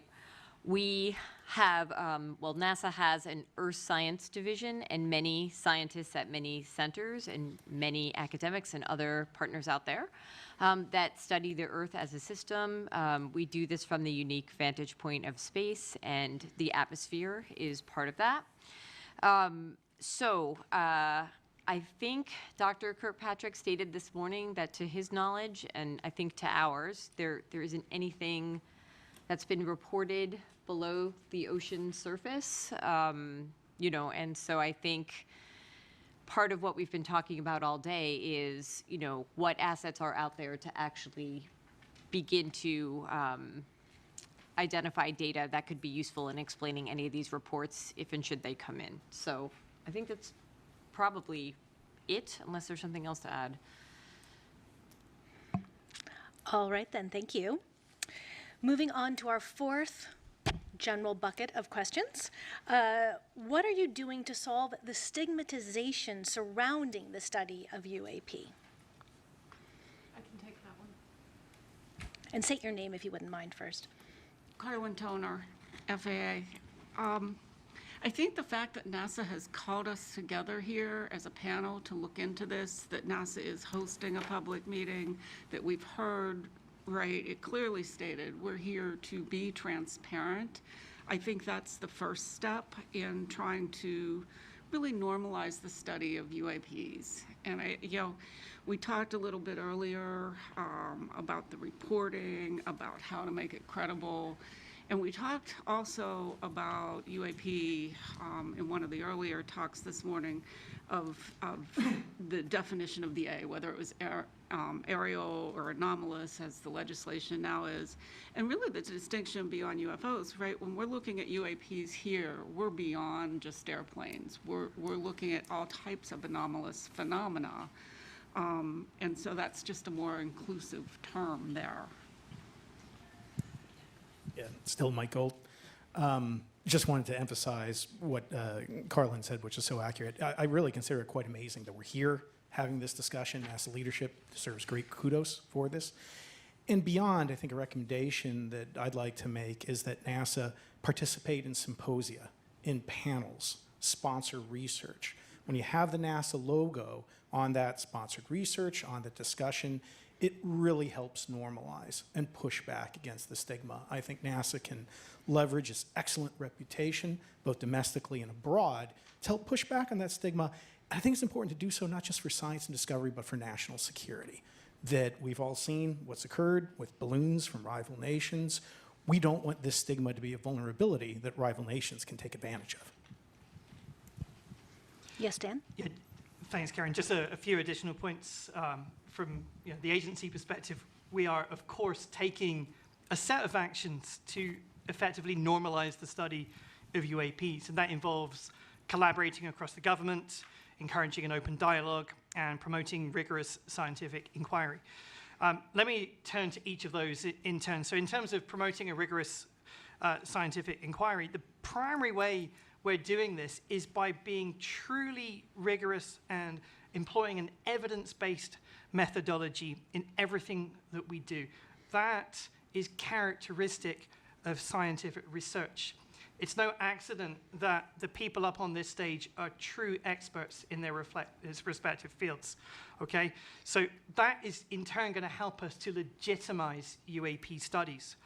Encouraging open dialogue. So by holding public meetings such as this one and having open conversations about findings, then we're helping to normalize discussions again. And that really goes arm in arm with our commitment to openness and transparency with the public. And then finally, in terms of collaborating across the government, we're working very closely with other government agencies, not least Sean's office, AARO, to broaden the scope and the depth of our study. And I honestly believe that this collective interagency approach will lend credibility to the study of UAPs, and it's going to demonstrate the seriousness with which we're approaching this issue. Thanks. Well, that segues very nicely into what our next set of questions are, which is who we are working with. So the question is, who else is NASA currently working with, or do we want to work with to study UAP? And is NASA working with international partners?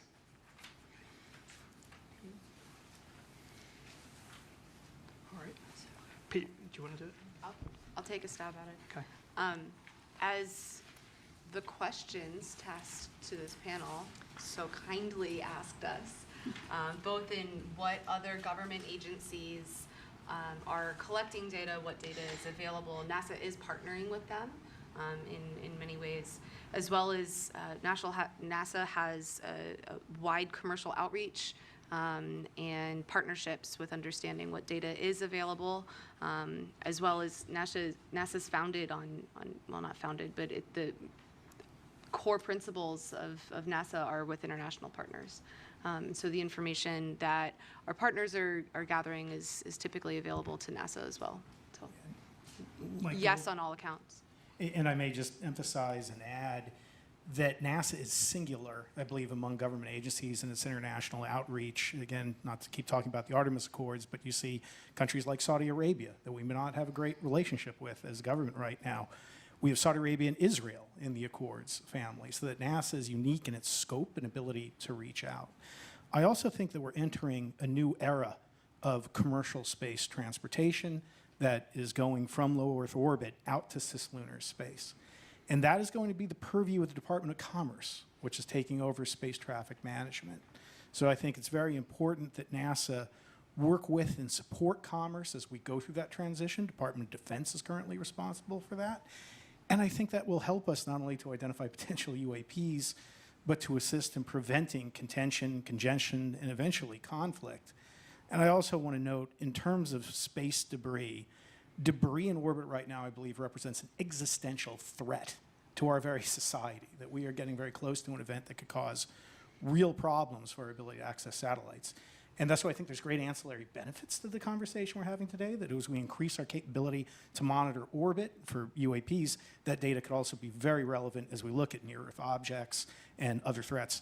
And again, to just end on near-Earth objects, Apophis, for example, an asteroid, is going to come so close to Earth, it will be below geosynchronous satellites. So any effort to begin to catalog and do better in terms of understanding that environment is going to be terrific, and I hope NASA works with commerce and international agencies on Apophis and other missions.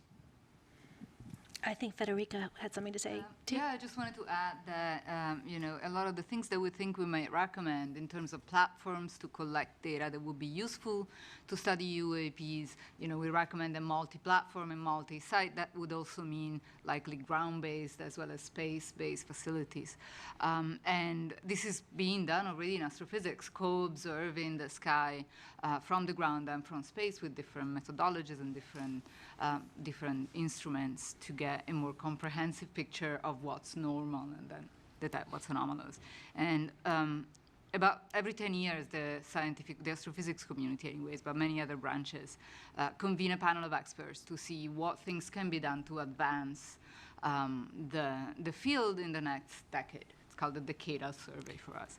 And one of the recommendations this year was explicitly for agencies that do astrophysics to work together. So NSF, DOE, and NASA to work together, share data, share facilities and instruments. So I think this is, there's a lot of fields will benefit from this, including the UAP studies. Oh, absolutely. Carlin Toner, I'd like to put an exclamation point on how well NASA is collaborating across the government. I'm from the FAA, and I can personally attest that FAA and NASA have a robust engagement in transferring research into practice in the ATM system. I think on the commercial space side, we work well with NASA. And all of our agencies are in the whole of government approach, supporting AARO specifically on the UAP topic. And it really comes down to good government and how we deliver, because we can each work our own mission space, but to cover the whole space, we need to collaborate together. And Dan?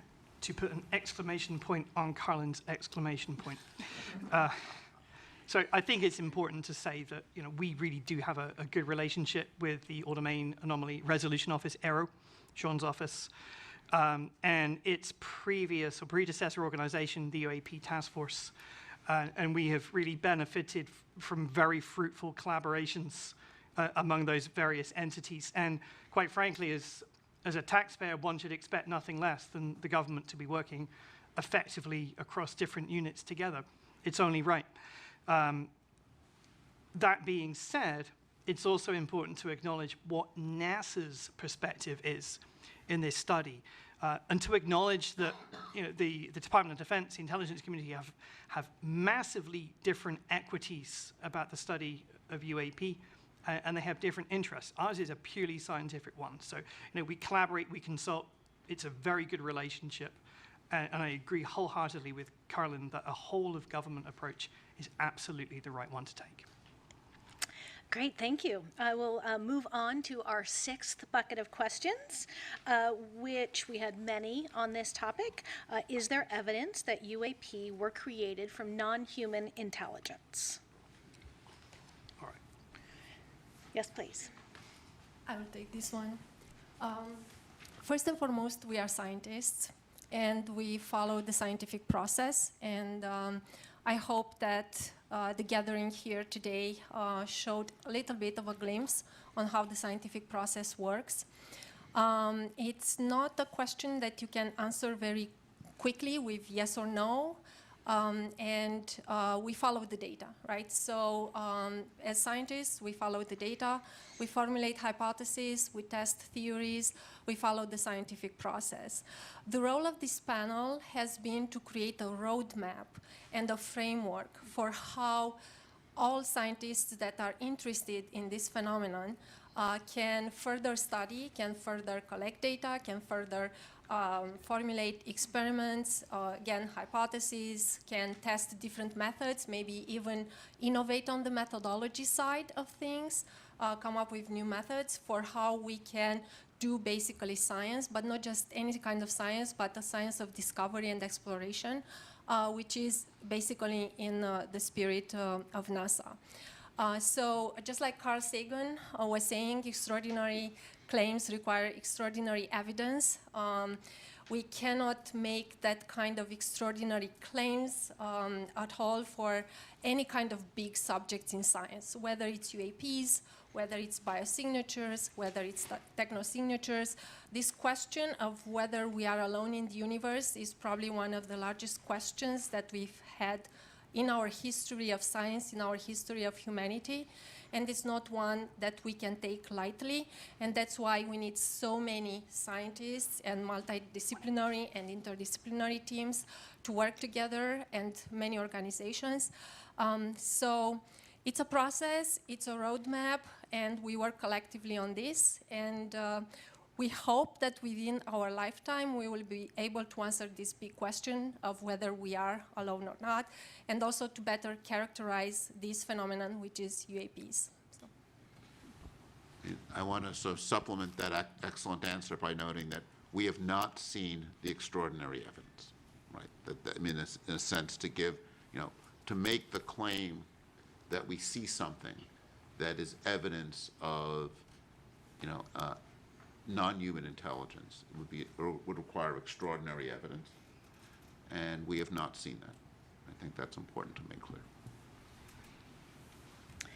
All right, then, I will move on to our 7th set of questions. We received many questions about the budget that is being dedicated to this. How large of a budget will NASA allocate? How large of a budget is NASA allocating? And how large of a budget will NASA allocate towards the study of UAPs? Dan? Yeah, that's a Dan question. So there are two separate questions in there, which is, what is the budget for this group, this team, and what is the budget going forward, I think. Now, the budget for this independent study team is very consistent with any other of our external review groups that we bring into the Science Mission Directorate on an annual basis. So, we have maybe 100, 200 such groups, entirely consistent with that. Also important to say, going forward now, that NASA has not established a program relative to UAP. And as a result, there's no associated programmatic funding. But this is how NASA works. Federal budgeting is a complex journey, of course, and the way NASA, particularly NASA Science, likes to work is we anticipate and wait recommendations from independent groups such as this one, and we need to wait on final recommendations, and then we'll make an assessment. So too early to say, but of course that's all couched in the fact that federal budgeting is a very complex process, and we will always follow the law. All right, we're making good time. We have one more question that encompassed many of the ones we got, which is, has NASA encountered any aliens or extraterrestrial life? What happens if the public comes across extraterrestrial life? What would NASA do if extraterrestrial life was discovered? What would NASA study or do if extraterrestrial life was discovered? Now, I think it's worth making a distinction that when we talk about extraterrestrial life, we do have a study within NASA of astrobiology, which is not intelligent life necessarily. And so I invite you, as you answer this question, to make clear the distinctions as you are talking in terms of UAPs as well as any astrobiology work that we do. I would start by saying one of NASA's big questions is there life out there?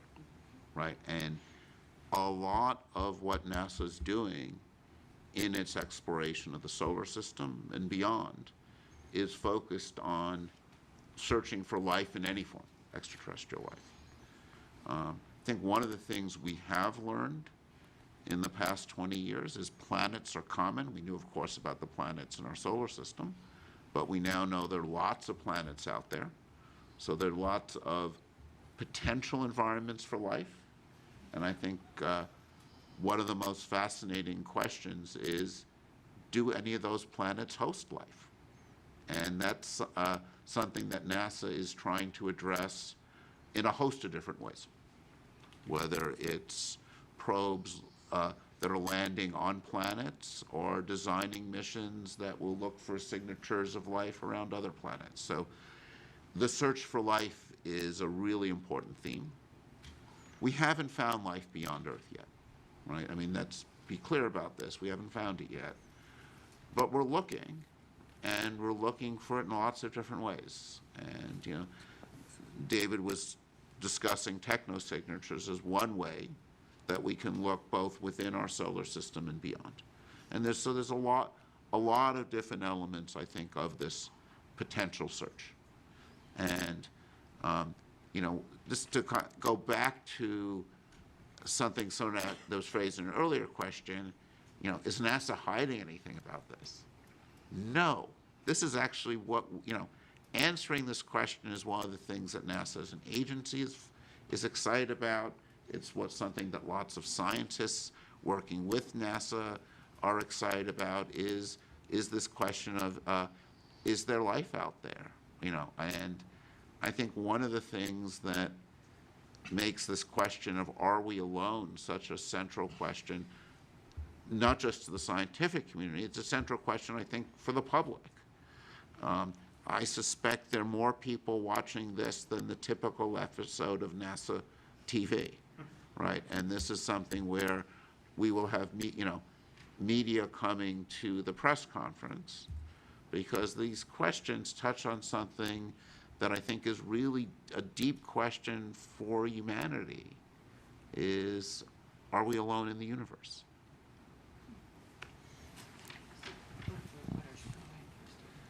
Yeah, just to kind of echo what David said a bit, I mean, obviously this is something we think a lot about in astrobiology. What if we succeed?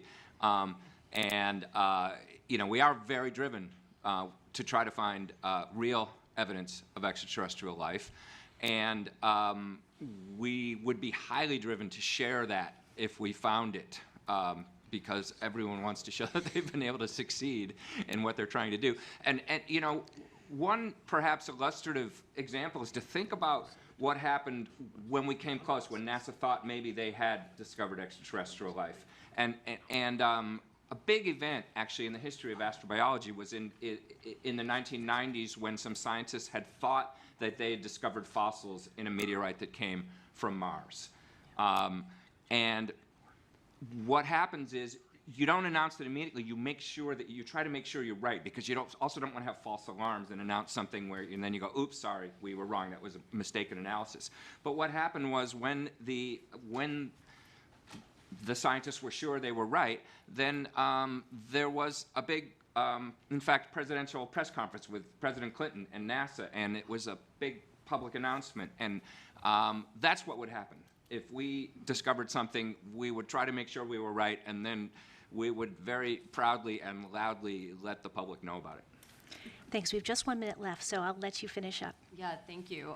The only thing I wanted to add, I wouldn't at all liken it to alien or extraterrestrial life, but in astrobiology and exobiology, you know, there is the exploration of our planet as an analog for what might be found on other worlds, you know, and what is extreme cold, what is extreme heat, a volcano, a black smoker at the bottom of the ocean, what lives there, and how is that even possible? And things we still discover throughout our ocean might look alien to a lot of people, right?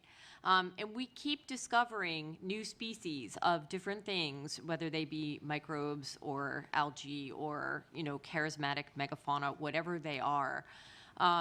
But there are synergies. I know there was an initiative years ago at NASA called Oceans Across the Solar System, and the idea was, could our own Earth's ocean be used and the life within it as an analog for what might be discovered elsewhere? So I think that's an example of a potential synergy of interdisciplinary science, research, observations, et cetera, collection of data and information gathering that could be useful in the future.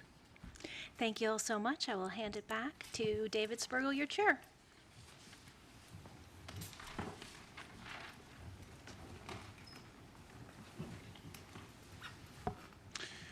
So let me also just answer the one other piece of that question was, what do you do if you see something surprising? Right? Where do you report? And this is something where, just to come back to something I mentioned in my opening remarks, the AARO is our lead agency for UAPs. And while we've talked about life in this context, most UAPs, I think when one looks at the data in more detail, are going to turn out to be phenomena we understand. We saw this with some of the balloons or commercial jets. We saw those examples. Some UAPs, and we saw this with the Chinese balloon that flew over, is an issue sometimes of national security. So we actually do want to encourage people, just from that angle, to report it. So, before we'll transition to summary, but so what I answer on that question, that to keep in mind that the AARO's role is to be the prime source for understanding those things, and what our charge is to think about what's NASA's role. And I think NASA, and this is something, I want to now go back to discussion. We didn't have that much time for it. Just to come back to, what we see as NASA's role in this. I think one piece we've talked about is NASA can help remove the stigma. NASA can draw more of the scientific community in. And I think what NASA can help do is provide standards of high data quality. I think one of the things that many of us who've not looked at this before, I'd certainly put myself in this group, was struck by the limited nature of the data, that many events had insufficient data, and that in order to get a better understanding, we will need to have high quality data where we understand its provenance, data from multiple sensors. And I think one of the things that's, even from the same sensor, as we saw, in Josh's analysis, also in the event Sean showed us, when you can observe event over time and get velocity information, that gives you a lot of additional information. So we're going to want things with high frame rate. We're going to want things from multiple perspectives. So I think those are all going to be pieces of things that we want to think about. I think this is an opportunity for citizen science. I think if we can come up with recommendations in our roadmap that point to ways in which we can people can collect data. I remain a big fan of these things. They do take over our lives too much, but they are fabulous data collectors and I don't know, there's something like 3-4 billion of them that are on the planet, and NASA, I think, has the prestige and visibility to develop an app or work with companies to develop apps that could collect data in a uniform and centralized way that I think will, most of the stuff that's collected is going to turn out to be commercial planes, balloons. When you have multiple cameras, you can eliminate some of the optical limitations of ghosting and those effects. Some of them will almost certainly be novel physical phenomena, right? I think it is, we have learned a lot about our planet and how the universe works. There's a lot we don't know, right? I think, as scientists, what is the most exciting thing is the surprises. And I think that there are things that continue to surprise us about our own planet. There's phenomena in our atmosphere and the ionosphere that we probably haven't seen yet, or perhaps we've seen and not noticed yet, right? And there's, I think, a long history in science when you look back and you realize that this discovery had a pre-discovery. So people had seen something before and were missing it. And those pre-discoveries were not of note, often because we had biases against seeing it, but often because there was limitations in data quality. And, one of the things I was taught is when you have a question you don't know how to answer, you start by getting better data. And,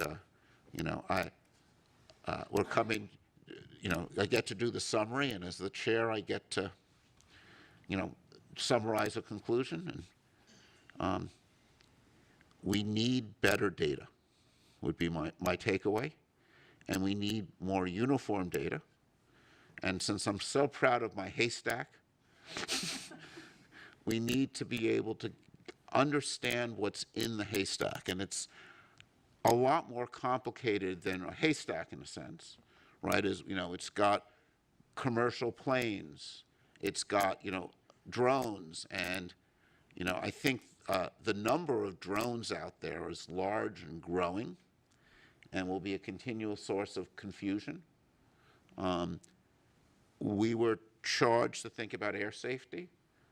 Understanding and characterizing and seeing what's going on with drones is also, I think, going to be an important air safety issue. So we'll need to, to understand the unknown, or to start to study the unknown. Another important piece is always going to be characterizing the known really well. And, this is the part, I think, of a lot of science that seems dry and boring, but it's calibration and understanding the events you expect to see. In thinking about this area, one of the groups of people that people talk to are particle physicists doing experiments at CERN, where they go through the effort of finding extremely rare events to find new particles. And in order to do that, you need to understand the standard predictions well. So I think another part of the whole story, and I know this is something AARO is working hard on in the context of military, it's like you've got to characterize what the known things are. When you've got that F-35 flying past a balloon, what does it see? What does it see at sunset? What does it see at odd observing angles? And that characterizing the normal is an essential thing to do to understand what's out there. So let me conclude the session by thanking the panelists. It's been a pleasure learning from you. Thanking our Sean and our other invited speakers and that we've had for some of our data collection sessions. We've learned a tremendous amount from you.